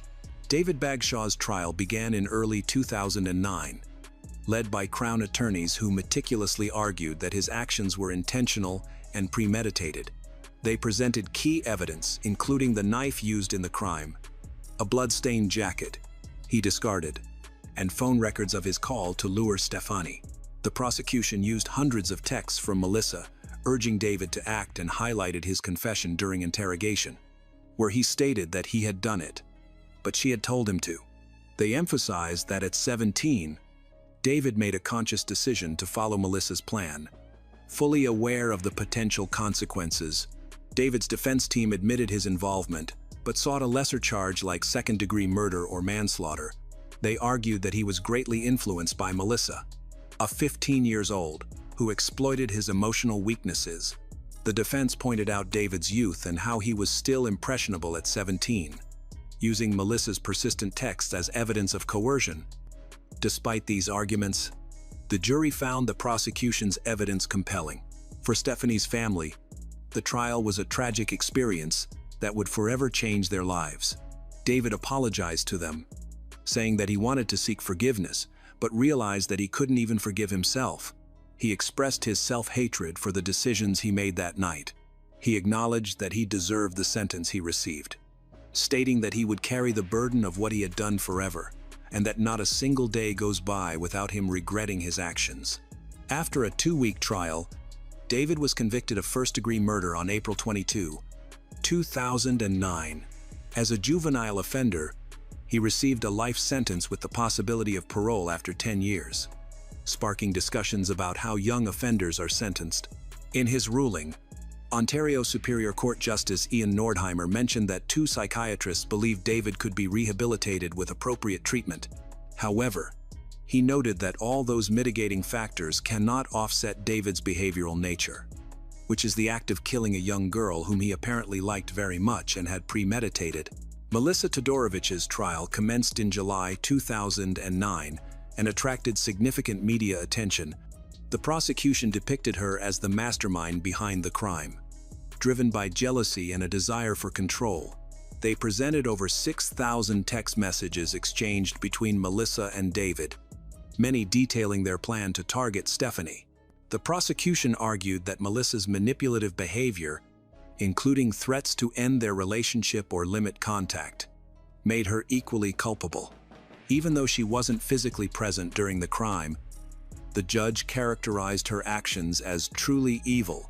Melissa's defense maintained that she was a troubled teenager, not a criminal mastermind, suggesting her texts were exaggerated and part of a fantasy she didn't expect David to act upon. They pointed to her age as a mitigating factor and offered psychological assessments indicating she had emotional issues. Though no formal diagnosis was provided in court, Melissa stated that she took full responsibility for her actions and was aware that it might be difficult for people to believe her. She expressed deep regret for the lives she had hurt and understood that others would likely never forgive her. But she still wanted to apologize. She wished she could change the past and acknowledge that no one should lose a loved one in such a violent manner. Despite her remorse, she believed she could still contribute positively to society.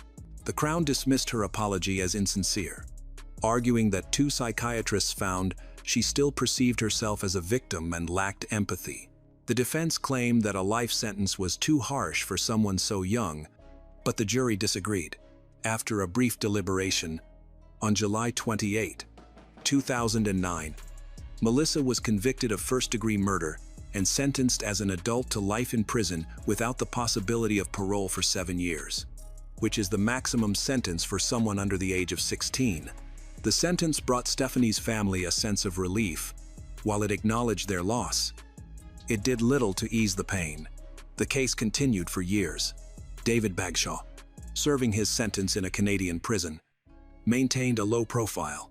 He became eligible for parole in 2018, but a report from 2021 revealed that he was denied parole that year. During a session with the parole board, he expressed regret, stating that he hated himself for what he had done. However, the board still considered him a risk. As of 2025, at nearly 35 years old, David remains incarcerated without confirmed plans for parole or release. Melissa Todorovich's life after the trial was more chaotic. Just 11 years into her sentence, she was granted day parole, with minimal conditions to continue counseling and report any relationships. However, within 2 months, she returned to her old ways, signing herself out of her Brampton halfway house to engage in a secret relationship with a high-risk offender she met at a former inmates group. Dissatisfied with him, she started another affair with his best friend. When her actions were discovered, she was sent back to Grand Valley Institution for Women, and her day parole was revoked. In 2019, at age 27, she tried to persuade the parole board that she had learned her lesson and recognized the importance of following her day parole conditions. Admitting to her involvement in an unhealthy love triangle, Melissa's challenges with parole continued to attract attention. In January 2020, she lost an appeal against her parole revocation. The board cited her unwillingness or inability to comply with regulations. By 2024, now in her early 32nd, she was granted 4 15-day unescorted absences from prison to facilitate her reintegration. As of May 2025, Melissa is still in custody, with no evidence of full parole or permanent release, and her future hinges on upcoming parole hearings. Stephanie's family, particularly Patricia, continues to experience pain. In 2020, Patricia remarked, "Every parole hearing reopens the wound." Stephanie Rengel's story is more than just a true crime case. It serves as a poignant reminder of life's fragility, the complexity of emotions, and the limitations of justice in healing deep wounds. 17 years later, Stephanie's family still cherishes her memory, and the community honors her through music, scholarships, and vigils. Priscilla Strolle, a 40-year-old single mother, lived in Fairfield, California, with her 15-year-old son, Kyle Strackner.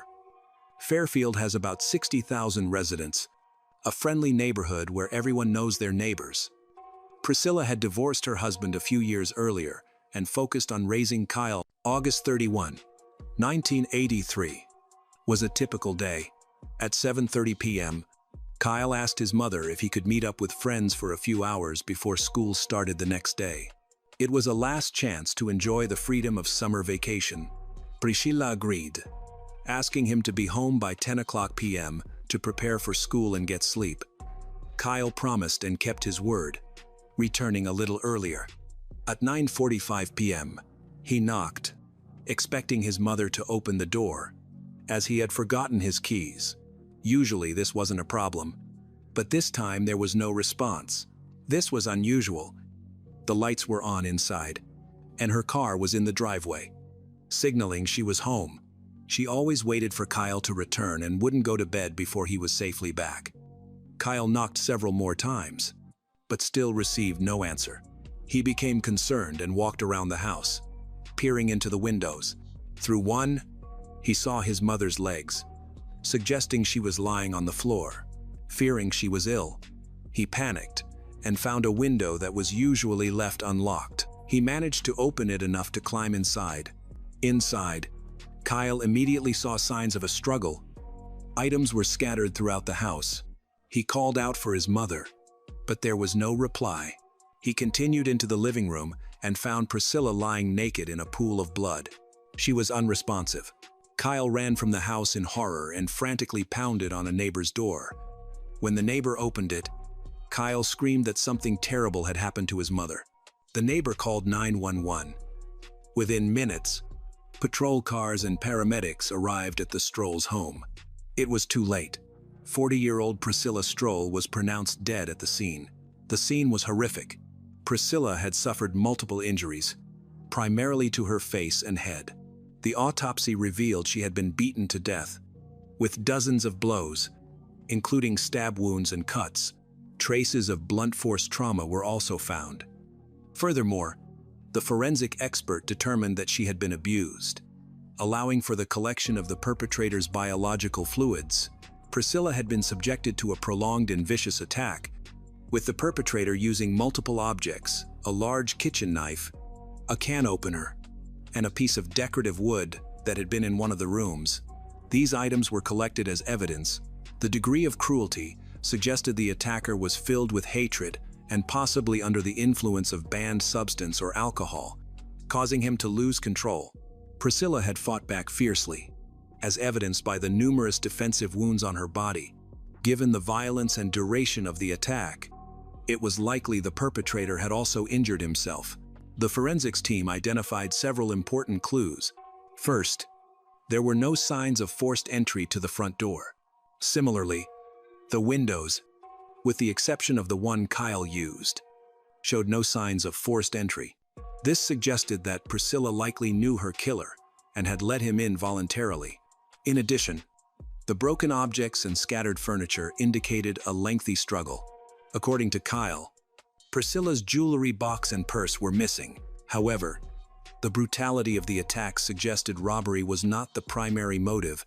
It appeared the perpetrator had come with the express purpose of abusing and murdering Priscilla. The most valuable evidence found in the house included several fingerprints of the alleged killer, as well as a DNA sample from the victim's body. Everything collected was carefully analyzed. About a month after the murder, the fingerprints were checked through the identification system. Although recently introduced into law enforcement agencies, it was already widely used by the police. The database contained fingerprints of registered criminals, but it was still very limited. Unfortunately, no matches were found. DNA analysis methods were just emerging at that time, and they were far from perfect. Therefore, it wasn't possible to obtain much information beyond determining the criminal's blood type. The source profiles were collected, carefully documented, and sent to the archive. The police continued to search for the criminal, interviewing neighbors who might have heard the struggle. They hoped someone had seen a suspicious person near Priscilla's house. Unfortunately, none of the neighbors were home that day, except for Kyle's friend, who lived one house away. But he was too far away to hear anything. No witnesses were found, and CCTV cameras were not yet common. No one on the street had them. However, law enforcement officers had a direction to pursue. It was believed that the victim knew her killer. They began checking her immediate circle. Several suspects immediately emerged, including Kyle's biological father. The man had no criminal history and denied any involvement in his ex-wife's death. He seemed genuinely worried about what had happened, particularly concerned for his son, who was struggling after finding his mother's body. The ex-husband's relationship with Priscilla was described as amicable and reserved. They had divorced quietly, several years prior, and maintained a cordial relationship, primarily for the sake of their son. There were no conflicts, disputes, or property disagreements between them. His account was confirmed by those who knew the couple well. He insisted on his innocence and provided an alibi he was out of town during the time of the murder. After several witnesses corroborated his story, Kyle's biological father was eliminated as a suspect. Detectives then investigated registered abuse offenders living near the house. However, all these individuals had reliable alibis, and it was impossible to prove their involvement. Within Priscilla's immediate circle, there were no other visibly conflicted or problematic people capable of violence.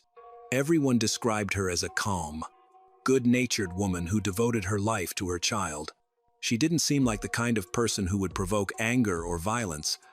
However, the crime didn't appear to be a random attack or robbery.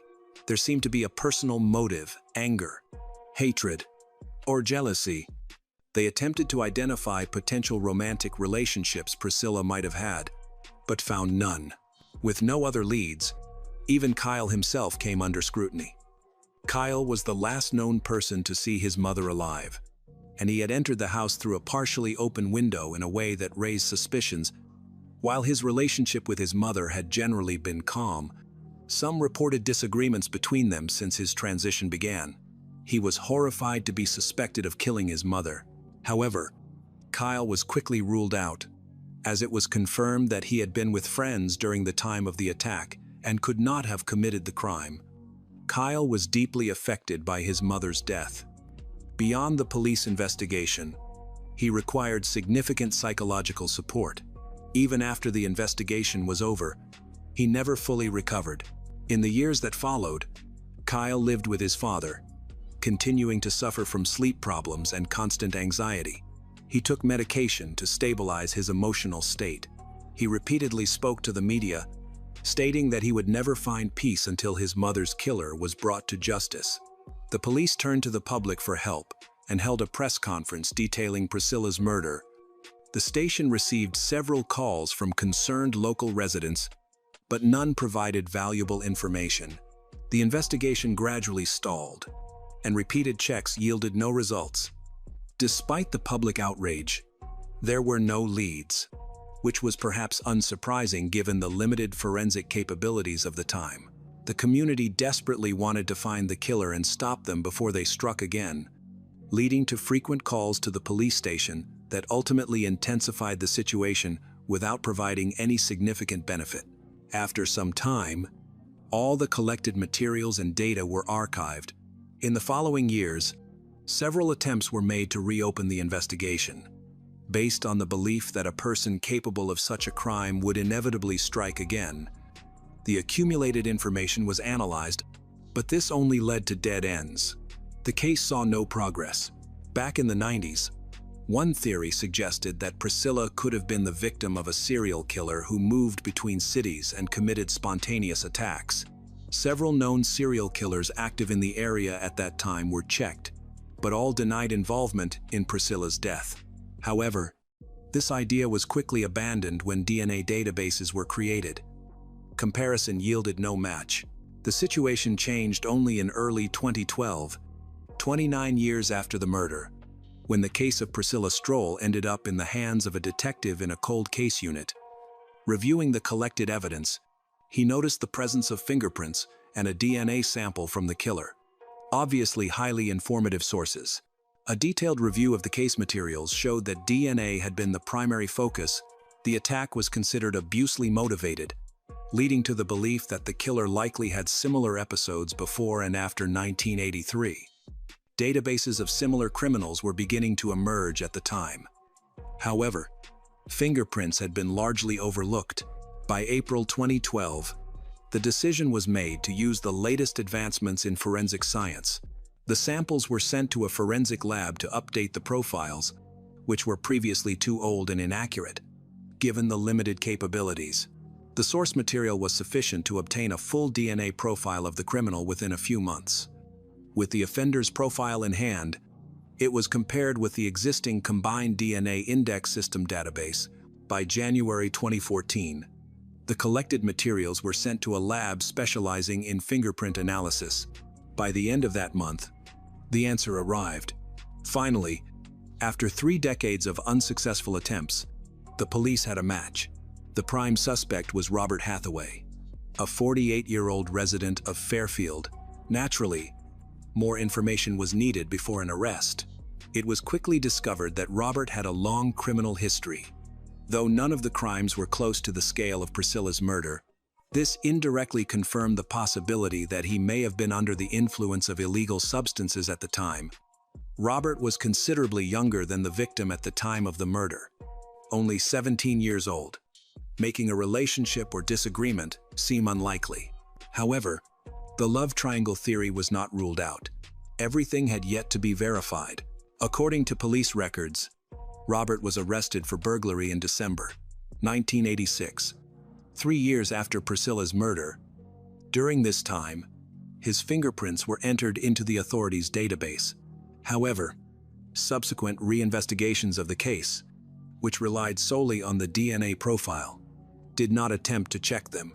When detectives wanted to notify Kyle that they had identified his mother's killer and, concurrently, ask him a few questions about Robert, they discovered that Kyle had already passed away 10 years before the reinvestigation in April 2004. He was only 35 years old. The details of his life leading to this early death were not disclosed. However, some interviewed family members believed that he never recovered from the loss of his mother, which undermined his health. To learn more about Robert, the investigators met with Ron Whitted, Priscilla's brother. Ron lived nearby in Fairfield and maintained close contact with Priscilla and her son until her death. He knew that Robert was a friend of Kyle and had even visited their home. In the 1982nd, Robert was known as a rebellious teenager who was difficult for his parents to control. He was frequently seen in the company of undesirable individuals. Ron was certain that Robert was systematically drinking and using illegal substances in the early 1982nd. Reportedly, Robert became uncontrollable during these times, leading to legal troubles. He was imprisoned after a robbery in 1986 but was quickly released as it was his first offense. Ron recalled that Robert seemed to have reformed after his release and later even started a family. Ron was surprised that Robert was capable of such brutal violence, as he had shown no such tendencies in the decades that followed. At the time of the murder, Robert was well acquainted with the victim's son. Unfortunately, Kyle was no longer alive to provide investigators with any useful information. It was known that the teenagers attended the same school and that Robert had visited them several times. This supported the theory that Priscilla voluntarily let him into the house. They knew each other well, and she trusted Robert, as did others, not suspecting him of violence. However, this very familiarity presented a problem, as fingerprints alone were not strong enough evidence to secure a conviction. A skilled lawyer could easily argue that Robert's acquaintance and visits were innocent occurrences and refute the evidence in court. Naturally, the police wanted to obtain a DNA sample from Robert to compare it with the existing profile from the abuse, definitively proving or disproving his involvement in the murder. At the time, Robert lived with his wife. Their children were grown and had moved out. The police interviewed their close circle, who described the Hathaways as ordinary, unremarkable people. Robert was not violent or aggressive and did not seem like a bloodthirsty killer. While he had a history of theft, there were no further instances of it after his robbery arrest, suggesting that he had turned his life around. It seemed strange that someone like him would resort to violence and kill a woman so brutally. Robert's wife was interviewed. She stated that she hadn't noticed anything unusual in his behavior during their many years together. He had never shown cruelty towards her, and she couldn't believe that he could be involved in such a crime. On February 11, 2014, investigators decided to interview Robert in person at his home, where he lived with his wife. They questioned him about Priscilla Stroll's death. Robert confirmed that he knew her and her son, and that they had communicated and visited each other. However, he denied any involvement in the attack and abuse. Robert claimed that he was with Kyle and a group of friends the entire evening of the attack. and they parted ways around 9:30 p.m.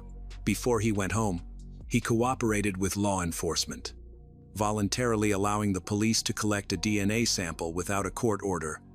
During the conversation, detectives noted Robert's nervousness.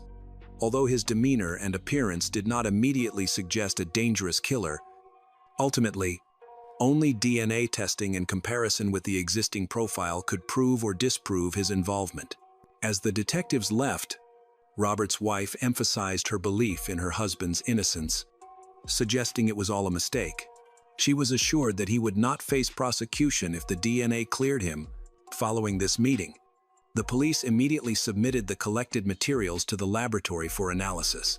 Given that it was 2014, results were expected within 2 weeks. They proceeded without delay. Investigators located one of Kyle's friends, whom Robert claimed to have been with on the night of the attack in 1983. However, the friend stated that Robert was not with them and that they rarely communicated at all. Due to the age difference between them, this discrepancy further suggested that Robert was lying, providing another valuable, though indirect, indication of his guilt. Detectives began preparing for an arrest and the filing of charges based on potential fingerprint evidence. They were highly confident that Robert had committed the crime. On February 15, 2014, Robert's wife arrived at the police station, visibly distressed. She urged the police to come to her home immediately. Upon arriving, they discovered Robert, 48 years old, had hanged himself. A short note addressed to his wife was found on a nearby table. In it, he expressed regret for taking what he called a cowardly way out. Unfortunately, the note contained no confession or denial of involvement in the murder. Nevertheless, the investigation continued. Detectives examined his computer and mobile phone records. In the days leading up to his end, his life, he had made numerous online searches concerning DNA testing, specifically researching the reliability of such tests. Presumably, realizing that DNA evidence represented a significant and potentially undeniable link, Robert concluded he had no chance of avoiding conviction. However, authorities refrained from making any public statements. Pending the completion of the DNA analysis, on the 20th of February, the police received the laboratory results. The DNA testing confirmed that Robert Hathaway had raped Priscilla Stroll. Subsequently, law enforcement held an official press conference and announced that the Priscilla Stroll case was considered solved. However, prosecution was impossible due to the perpetrator's end, his life. This revelation was a devastating shock to Robert's wife and children, who were completely unaware that he had harbored such a dark secret for over 3 decades. In an attempt to understand what had happened, some speculated that Robert had only raped Priscilla, and that an accomplice might have been responsible for the murder. However, the initial investigation found no evidence to suggest the involvement of anyone else. No fingerprints other than Robert's were found at the crime scene. The Fairfield Police Department expressed gratitude to all agencies involved in the investigation, including the California Bureau of Crime Science and the Solano County Fingerprint Bureau. Although Priscilla Stroll's son did not live to see his mother's murder solved, she had other living relatives. They expressed relief that the case was finally closed and that the brutal killer could no longer harm anyone. However, not everyone shared these sentiments. The victim's brother, Ron Whitted, was bitterly disappointed to learn that Robert had taken his own life. He felt that Robert deserved to face the death penalty if convicted, and Ron had wanted to witness the execution and look into the killer's eyes as justice was served. In a small town in Indiana, where people still pass on a chilling saying, "If you want to kill someone and get away with it, do it in Lawrence County." It was in that land that 19 years old Brooke Baker was brutally murdered in her own apartment, leaving behind a bloody and horrifying scene. Who was the killer? The answer did not come immediately. The case fell into a deadlock until 2 years later, when another female student, Erica Norman, disappeared under similar circumstances. It was then that the criminal link gradually emerged, bringing with it the shocking truth about the murderer lurking in everyday life. This is not just a story about a murder. This is a journey filled with blood and tears, where justice is challenged, and the truth is paid for with the lives of young girls. To understand why Brooke Baker's death was so shocking, we need to go back in time to the childhood and life of a little girl who carried within her dreams, aspirations, and a tragic fate.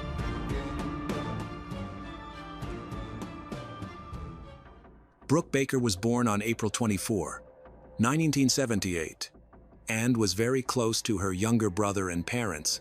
Since childhood, she has loved learning. She dreamed of leaving her small town in Indiana, specifically Lawrence County, which was quite different from typical suburban neighborhoods. Lawrence County was known for its danger. Several murders had occurred there, all unsolved, leading to a dark saying, "If you want to kill someone and get away with it, do it in Lawrence." Unfortunately, the family could not afford to move to a safer place. The Brooke family struggled financially, and high-paying jobs were scarce. Her parents took any opportunity to earn money, but this made her unhappy. She wanted to help her family and dreamed of a better life. Throughout school, she thought about securing a stable job and often discussed her ambitious plans. Her best friend, Shauna, admired her determination and willingness to take action. She was very active and embraced new opportunities, such as writing for the school newspaper and exploring journalism programs at local universities.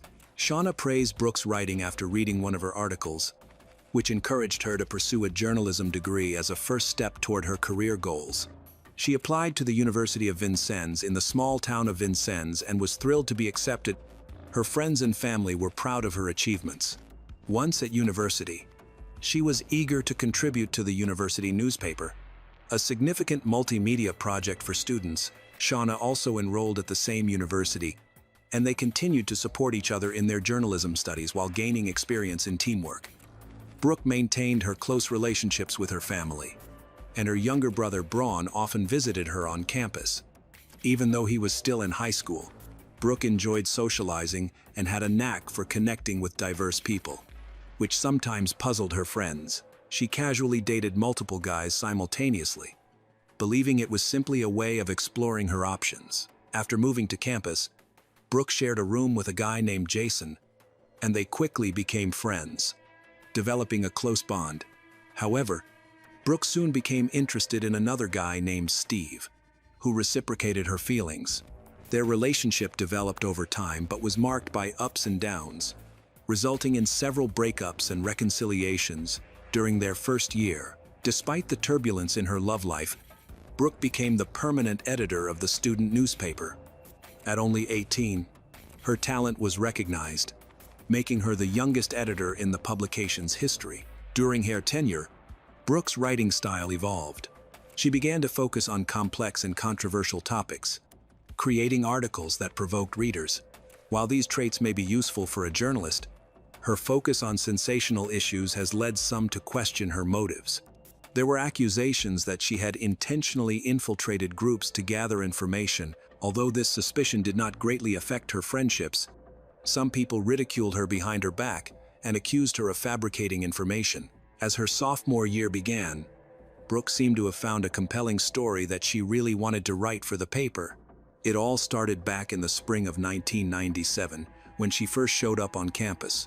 Immediately, she shows the determination of an investigative journalist, trying to find out the truth about many stories. Perhaps overestimating their consequences, she expressed to her colleagues that she wanted to write a serious article, so she decided to learn about the fraternity, a group that only accepts elite members rich, smart, and influential. This made her very curious, because she knew that this fraternity kept a lot of secrets and had a great influence on student life. Brooke quickly realized that this fraternity was like any other in the student societies. To become a member, students first had to apply one as said. After that, the rest of the organization would review the application and get to know the student. At this stage, the student could either receive support or be rejected outright. After that, the checks began. A harmless mission from the members of the society can turn into a serious situation. Brooke heard that girls can be coerced into engaging in intimate behavior at the gathering. She believed that the victims were hiding the truth out of fear of the consequences. Already in the spring of 1997, Brooke came across several girls who had suffered at the hands of the fraternity members but were afraid to talk about it. She was on the side of the victims and wanted to help them. Even the professors were supportive of her pursuit, although some thought it was dangerous and advised her to be careful. Naturally, information about the ongoing investigation gradually reached the members of the fraternity, who began to look at Brooke with distrust and concern. Their attitude towards her worsened. It was curious that her neighbor, Jason, was a member of this very fraternity, and he knew everything that was going on there. For Brooke, and this was an exciting discovery, and she tried to get Jason to join her at the frat parties, knowing that this would be her best source of information. Brooke quickly learned that the fraternity's favorite day for parties was Thursday. They organized the biggest events that started in the evening and could last until the morning. In August 1997, Brooke decided to put her plans into action. She invited Shauna to join the group. In addition, there was a guy named Brian in the group. She met him a short time before these events. She didn't care about drinking or dancing, but mostly asked the partygoers questions like journalists and took notes for future articles. She was unaware that they had been closely watched the entire time. Several members of the fraternity were observing and listening to ensure that she did not go too far in her investigation. After this party, friends from Brooke's inner circle started receiving threatening notes. They all tried to warn her. All of this happened at a time when Brooke had gained sufficient independence. She told everyone who was worried about her that she could now move out of Jason's house and live separately. So she has nothing to fear. She found an apartment right across from the journalism department. At the same time, she received even more support from a married couple who were professors at the institution. However, after moving out, she still could not escape the direct threat. She tried to stay calm because her apartment belonged to a school security officer. At that time, the threats Brooke faced were not only verbal but also came through email. While visiting a friend, a group of men in a pickup truck showed up at the house and threatened her. When her parents found out, her mother urged her to stop the investigation. However, she was determined to continue.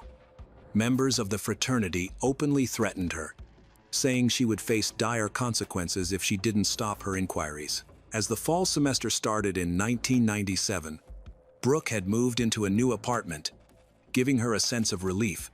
With just 1 year left at university, she planned to transfer to a school in New York.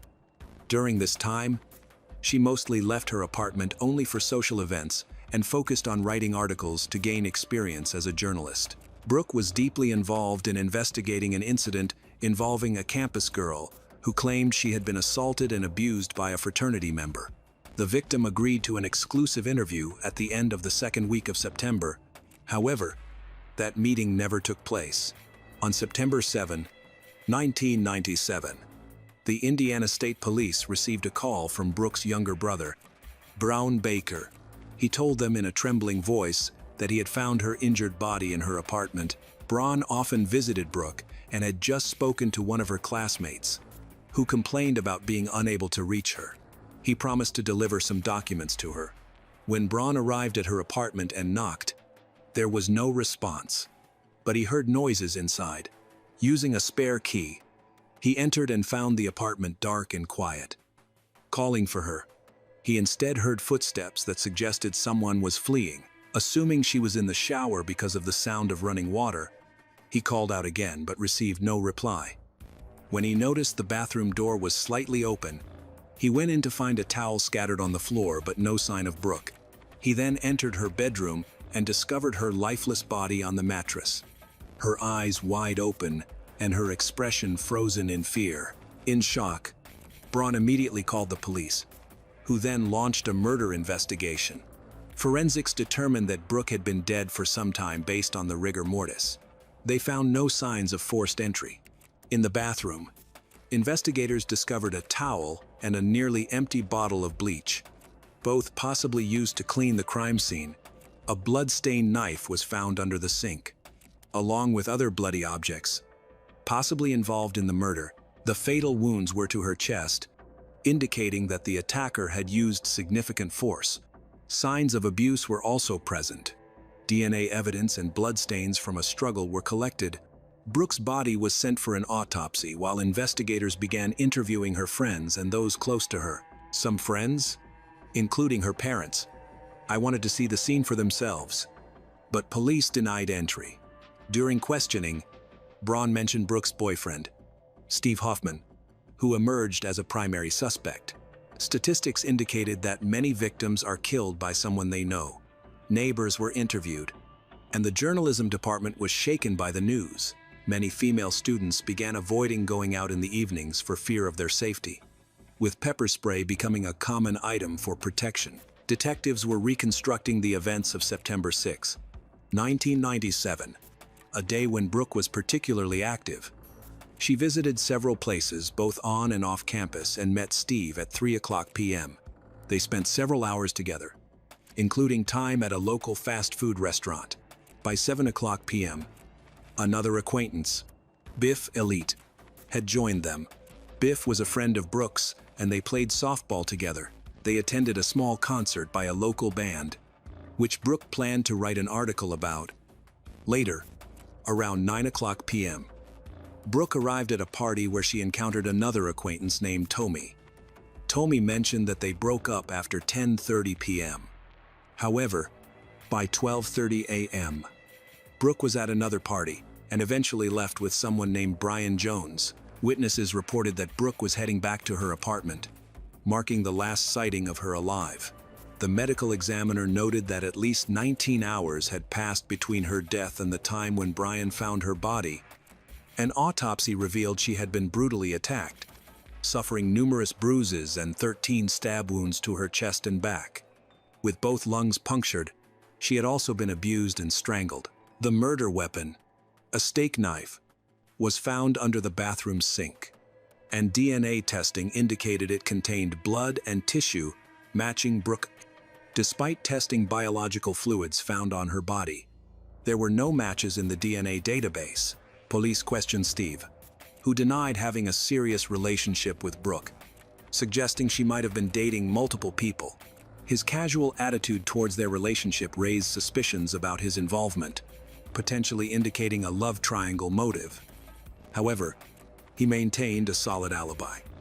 Detectives then approached Tommy, who voluntarily approached police to share what he knew, expressed concern, and admitted to having engaged in consensual intimacy with Brooke that evening. Tommy's situation was complicated by the lack of a solid alibi, as the first person to confirm his whereabouts didn't see him until after 3:00 a.m. He willingly provided a DNA sample. Brooke's mother shared insights about the security guard from whom Brooke rented her apartment. Initially, he seemed nice, but over time, she felt uneasy around him. After a few months, Brooke expressed fears that he wanted more than just a landlord-tenant relationship. At one point, he even suggested free rent in exchange for intimacy. Other women who had rented from the same landlord reported similar inappropriate proposals. Although he denied the allegations during police questioning and passed a polygraph test, he could not be ruled out due to the absence of a confirmed alibi. Detectives investigated about 100 potential suspects, mostly students, including fraternity members, but found no matches. Meanwhile, Brooke's family launched an activism campaign to raise safety awareness in Lawrence County. They shared photos of their daughter alongside images of other victims from previous years, leading to regular community meetings focused on local safety and law enforcement efforts. This increased public interest in the case, with many wanting to contribute to the investigation. One individual, named Deborah, came forward to report that Brooke had received threatening emails traced back to 2 fraternity members. However, DNA comparisons did not match those found on the attacker. There were also rumors concerning Brooke that were later revealed to be exaggerated. Brooke's drafts included hundreds of notes, and they were thoroughly reviewed by the police. They interviewed a girl who reported an abuse, but she was heavily intoxicated at the time. She later admitted that the intimacy was consensual. Detectives realized that Brooke might have fabricated the story for attention. They tested the DNA of hundreds of people, including fraternity members, But none matched the assailant's DNA. The investigation stalled as they interviewed over 500 individuals with no results. Despite this, Brooks' family held on to hope for clarity regarding their daughter's death. 2 years later, on July 5, 1999, police were called to an apartment just 7 blocks from Brooks' location after a neighbor reported suspicious sounds coming from Erica Norman's apartment. Erica, a university student born on November 13, 1977, was known for being athletic, participating in sports and the drama club. By 1999, at age 21, she had aspirations to move to Honduras to help others and advance her studies in languages, believing it would lead to greater opportunities. Upon arrival, the neighbor found the bathroom taps running, which he turned off to prevent flooding. Upon inspecting further, he discovered blood on the wall and immediately contacted the police. Officers found signs of a struggle, but Erica was missing. They noted similarities to Brooks' case from 2 years earlier and began investigating Erica's acquaintances to piece together the sequence of events. Erica was last seen on July 3 at a party, intending to leave early for rest. Brian Jones, the last person to see her, walked her home after working together at a local restaurant. Brian, a university student who had not graduated, claimed he visited Erica but left when she fell asleep during a movie. He cooperated with the police and did not seem suspicious. However, detectives delved deeper into his background. Suspecting a potential connection to Brooks' case, they uncovered that Brian had lived with Jason, a man linked to Brooke, in the fall of 1997, around the time of Brooks' murder. Notably, Brian left town soon after Brooks' body was discovered on September 7, 1997. Jason had submitted DNA samples, but Brian had not.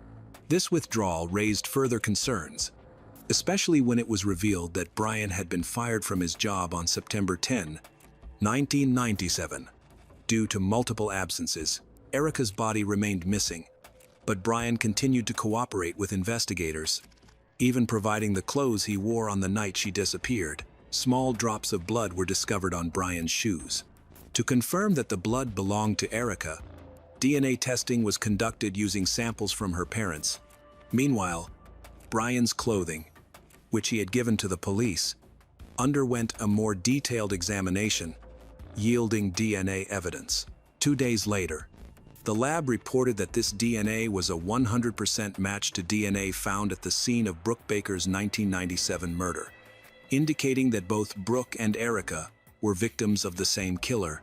Additionally, Brian's DNA also matched. Consequently, on July 13, 1999, Brian Jones was arrested for the murder of 19-year-old Brooke Baker. He immediately refused to cooperate and requested a lawyer. The evidence collected made it easier to piece together what happened. However, Erica's body was still missing, which posed a significant challenge. The focus shifted back to the Brooke Baker family.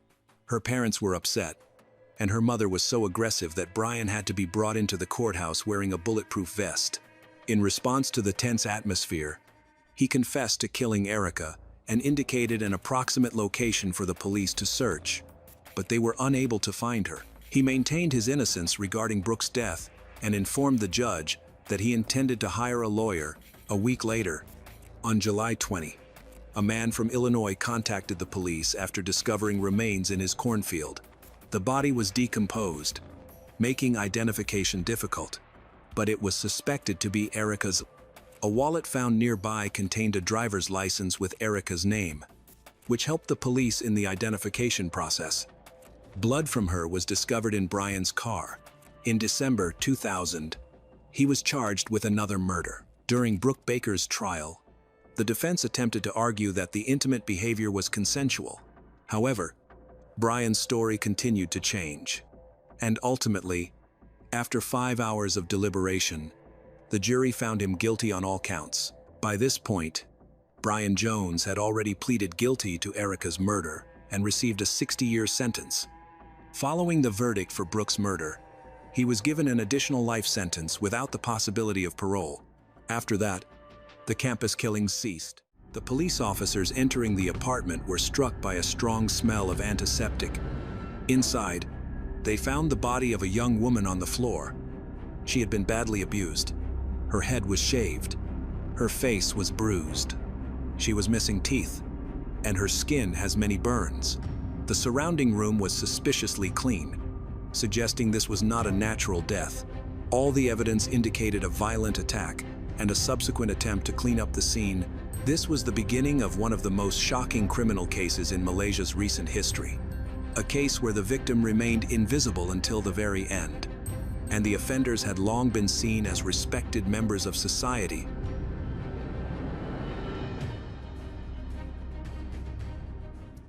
Etika Siti Nurashikin Mode, Sulong and Mohammed Ambre Yunus resided in a high-end residential area in Penampang, Kota Kinabalu, the capital of Sabah. Their house and appearance were unremarkable. They were perceived by their neighbors as a rich, polite, and caring family with 3 children. They often spoke about their twin sons, who had autism, presenting themselves as loving and devoted parents. In 2012, Etika became famous throughout Malaysia after reaching the finals of MasterChef Malaysia Season 2. People who watched the show liked her calm personality, confidence, friendly smile, and graceful behavior, which made her very popular. Even after the show was over, she stayed popular, and people continued to see her as a well-mannered, educated woman. Outside of television, she had an impressive professional background. She graduated from the University of Toronto with a degree in mining engineering and worked as an engineer for Petroleum Nasional Berhad, one of Malaysia's largest state-owned companies. This provided her with both a stable income and a respected standing in her field. Her husband, Mohammed, was a contractor who worked with the local government on construction and technical projects. In professional circles, he was considered reliable and efficient.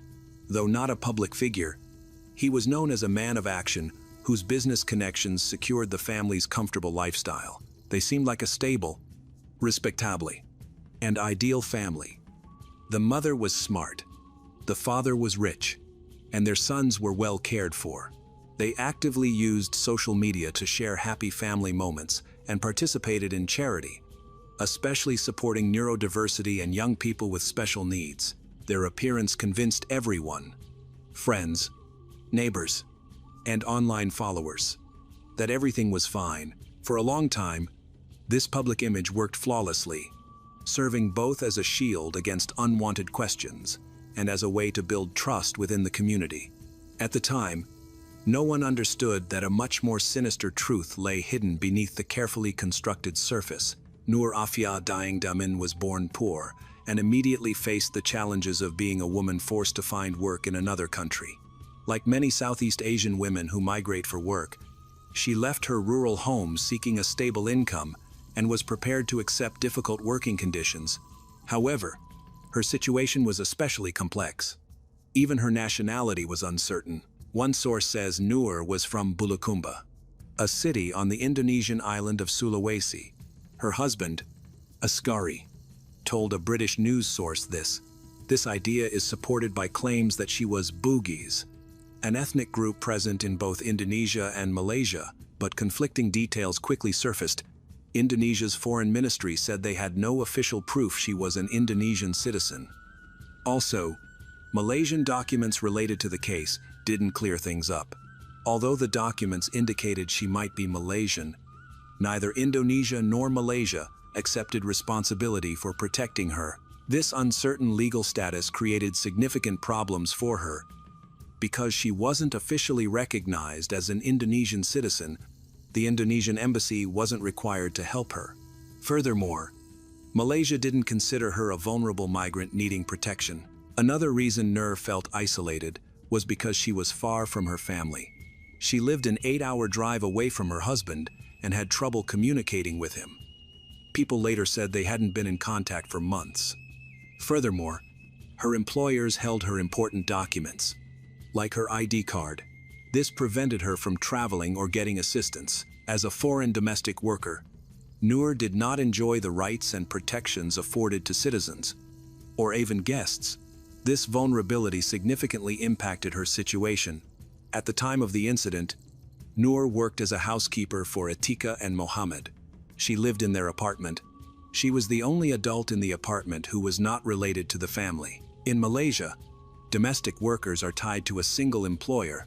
Their visa and work permit are specifically linked to that employer, making it illegal to change jobs without the employer's permission. If a worker complains or leaves without consent, they risk losing their legal status and being deported. This system can leave workers vulnerable to abuse, as they have limited avenues for seeking help. Often, the workers' living and working conditions within the employer's home are not monitored or questioned by others. While officially employed by a seemingly reputable family, the worker may be isolated, unable to communicate freely, and lacking proper legal protection. Noor wasn't sent to the store or allowed to go out with the family's sons.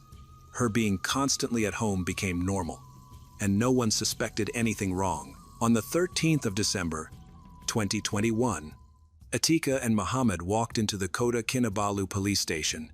They claimed they had just returned from a trip and found their housekeeper unresponsive. From the very first minutes, officers on duty were uneasy about the couple's behavior. Their account sounded rehearsed, and their emotions appeared unnatural. They claimed they didn't see anything strange occurring in their house. They spoke of the victim as if they were a family member, voiced worry, and stated they desired to know what happened. The investigative team immediately went to the scene, but it didn't match Atika and Mohammed's story. The advanced state of decomposition indicated she had died days earlier, casting serious doubt on their version of events. Forensic experts estimated the death had occurred several days before their arrival at the station. Early lab results supported this timeline. Further suspicion arose when officers noted that the victim's head had been shaved and she was found without clothing. These circumstances couldn't be explained by natural causes or any genuine attempt at medical aid. More likely, they were deliberate actions meant to alter her appearance and conceal evidence. When questioned, both Atika and Mohammed rigidly stuck to the same phrasing, never deviating from their original script, which only heightened suspicion. Police initiated their arrest on suspicion of providing false statements and tampering with a potential crime scene. Forensic examination results showed that Noor Dangdaman suffered 8 soft tissue injuries to her mouth, injuries to 6 incisors, including the left central incisor and left lateral incisor, showed signs of being clamped. The gums were lacerated, indicating that the injuries occurred close to the time of death. The pain level was described as 10 out of 10 due to the lack of local anesthesia. On the 20th of December, 2021, just 1 week after Atika and Mohammed arrest, the first phase of court proceedings began. The defense, however, filed a request for Atika to be released on bail. Her lawyers cited her role as a mother of 3 and unexpectedly presented a medical document claiming she had psycho-emotional conditions that, in their view, would worsen in detention. This document had not been part of the original case file, and no such information had previously been reported about her. The judge granted the request, setting bail at 30,000 Malaysian ringgit. Atika was released and returned home to live with her sons. The decision sparked public outrage. During the investigation, investigators found dozens of videos on the seized phones from Atika and Mohammed. They captured scenes from inside the family's apartment. None of the footage was from hidden cameras. Every clip had been recorded deliberately at close range by the people involved. The videos showed moments of physical aggression toward Noor, laughter, mocking remarks, and comments in the background suggested that what was happening was treated as entertainment. One of the first videos analyzed showed Noor standing against a wall, trying to shield herself from blows. In the background, a woman's laughter could be heard. Off-camera comments accompanied acts of physical force, slaps, shoves, and blows to her torso. In another clip, she was doused with boiling water. She cried out in pain while a voice off-camera referred to it as another lesson. One of the most disturbing recordings showed a man using a tool resembling pliers to pull out her front teeth, without any pain relief. The recording captures sounds of pained cries and sobbing. the accompanying comments displayed no empathy. Instead, they suggested satisfaction with what was happening. The forensic medical review confirmed the authenticity of the recordings. Forensic dentist examined the injuries and documented the removal of 6 front teeth, along with bone damage and tears to the soft tissue inside the mouth. She stated that such injuries could only have been inflicted through the intentional, forceful use of a tool, alongside the physical aggression. The devices also contained clips in which the victim was placed in humiliating situations. Each act appeared premeditated, intentionally recorded. Officers involved in the initial viewing later reported that some of the material was so disturbing that they couldn't finish watching it. Several left the room before the review was complete. All video evidence was sent for full forensic examination. Investigators determined that all incidents took place inside the same apartment where Noor was later found. Some files were backed up to the cloud, implying they were saved as keepsakes. This digital collection was crucial evidence, proving to investigators that the abuse was not a tragic accident. Instead, it was a planned, ongoing pattern, deliberately recorded and stored, seemingly with satisfaction by the perpetrators. According to the forensic medical report, the period from the 8th of December to the 11th of December, 2021, marked a critical escalation of aggression inside the home. All injuries found on Noor's body indicated a significant increase in severity during those days. While earlier wounds showed different stages of healing, the injuries from the end of the first week of December were fresh, acute, and numerous. The forensic pathologist confirmed that during this period, Noor endured intense physical force. Using both blunt and hard objects, the blows targeted her head, face, chest, back, and limbs. The nature of these injuries ruled out accidental falls or self-inflicted harm, pointing instead to deliberate and systematic actions. Particularly large bruises on her shoulders and lower back suggested repeated forceful impact. Alongside the beatings, the same period brought burn injuries, thermal damage classified as 2nd and 3rd degree. Her shoulders, back, lower torso, and thighs were affected. According to the medical examiner, the skin in these areas was undergoing active tissue destruction, with portions beginning to die, leading to a diagnosis of necrotizing fasciitis. This condition develops when burn and trauma wounds provide an entry point for infection. Noor's body was overtaken by an aggressive bacterial process that destroyed soft tissue. The critical point came when the infection entered her bloodstream, triggering sepsis, a dangerous systemic reaction that can lead to organ failure. The medical review confirmed that her death was not instantaneous but the result of a slow physical decline, exacerbated by the complete lack of medical attention, isolated and denied treatment, or the ability to seek help. Noor spent her final days in mounting pain as the infection spread. Disinfectant was sprayed in the room to mask the stench. In October 2022, Mohammed's lawyers argued in court that the investigation against him was taking too long and that he hadn't been formally charged. The court agreed with these arguments and granted him bail. As a result, both suspects in a serious criminal case were back in the community less than a year after their arrests. The public reacted quickly and strongly. Social media was flooded with thousands of posts criticizing the justice system. People questioned whether the court was fair, suggesting the accused person's social status, reputation, and connections influenced the decision. In response, organizations advocating for the rights of migrant and domestic workers issued open letters to the Ministry of Justice and the Attorney General's office. These letters highlighted the discriminatory nature of the case, where the victim had been denied civil protections while the accused benefited from substantial social influence. Media coverage included direct allegations of selective justice. This episode became a clear example of systemic vulnerability. The prosecution insisted on the immediate detention of the suspects, but legal maneuvering and the defense's strategic arguments delayed any punishment. After Atika and Mohammed were released, the case stalled. The investigation ended. No one was charged with homicide. Noor's family had no legal representation in Malaysia, making it very difficult for them to follow the case. Because Noor's citizenship was unconfirmed, she had no diplomatic protection, This lack of protection allowed Malaysian authorities to proceed slowly. Meanwhile, the defendant's family seemed to continue their lives as normal. Social media showed pictures of their sons, vacations, and everyday family activities.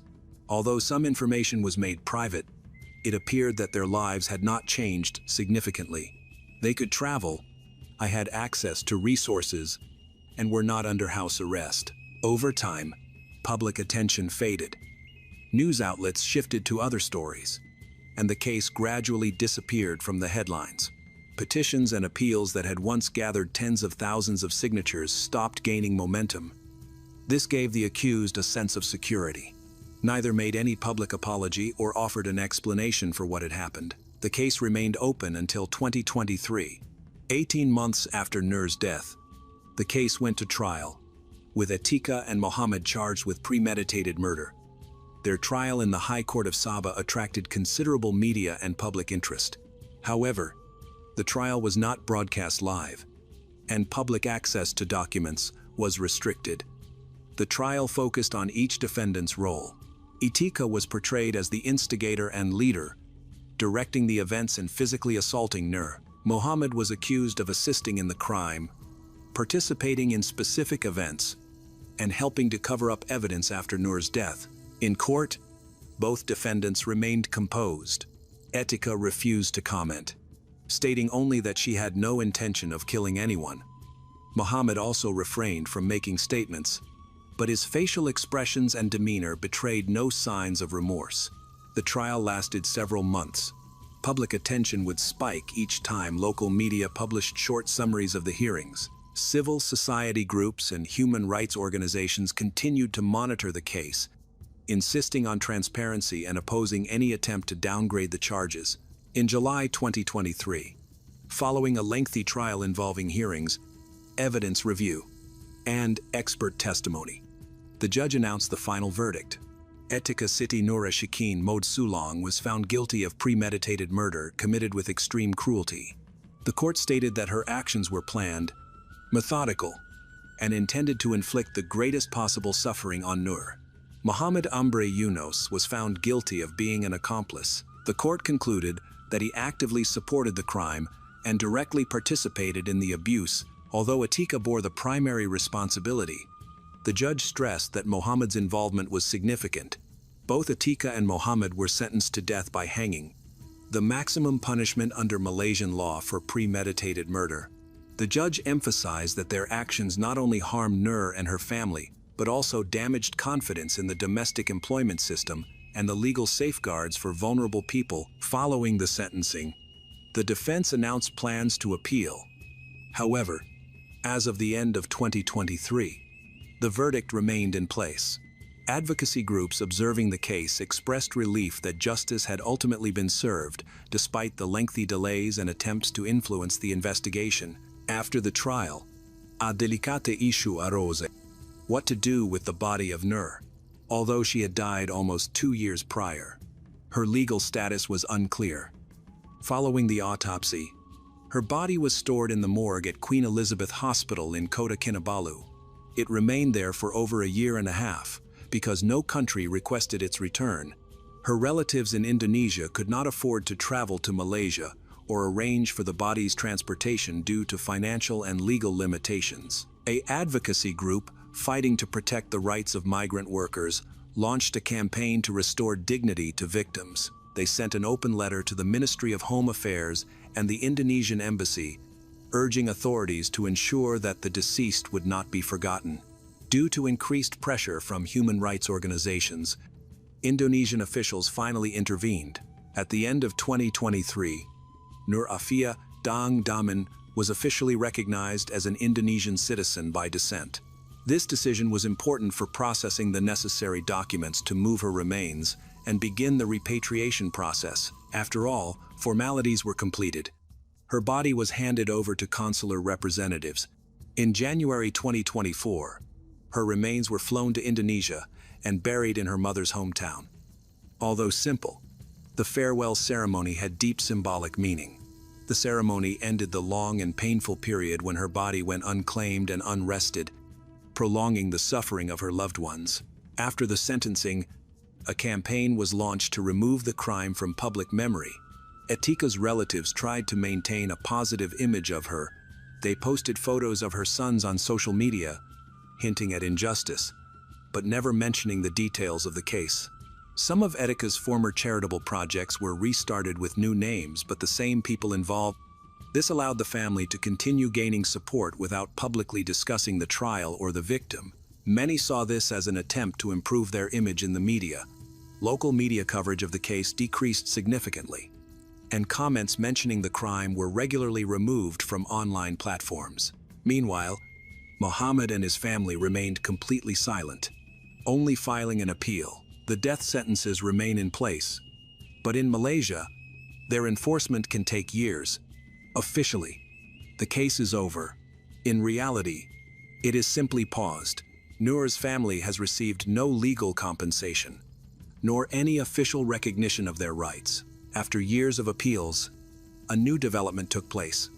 On June 20, 2025, Etika Siti, Noura Shikin Mohd Sulong, 37, and Mohammed Ambre Yunus, 44, were sentenced to 34 years in prison for the murder of Indonesian domestic worker, Nur Afia Daeng Damin.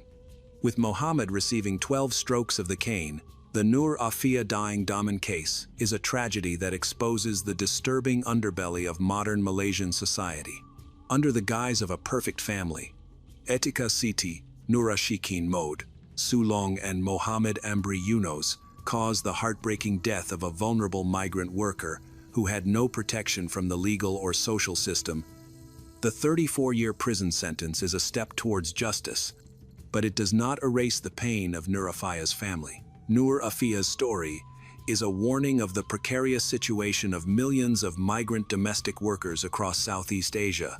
Her ambiguous legal status, dependence on her employer, and lack of supervision pushed her into a cycle of abuse with no way out.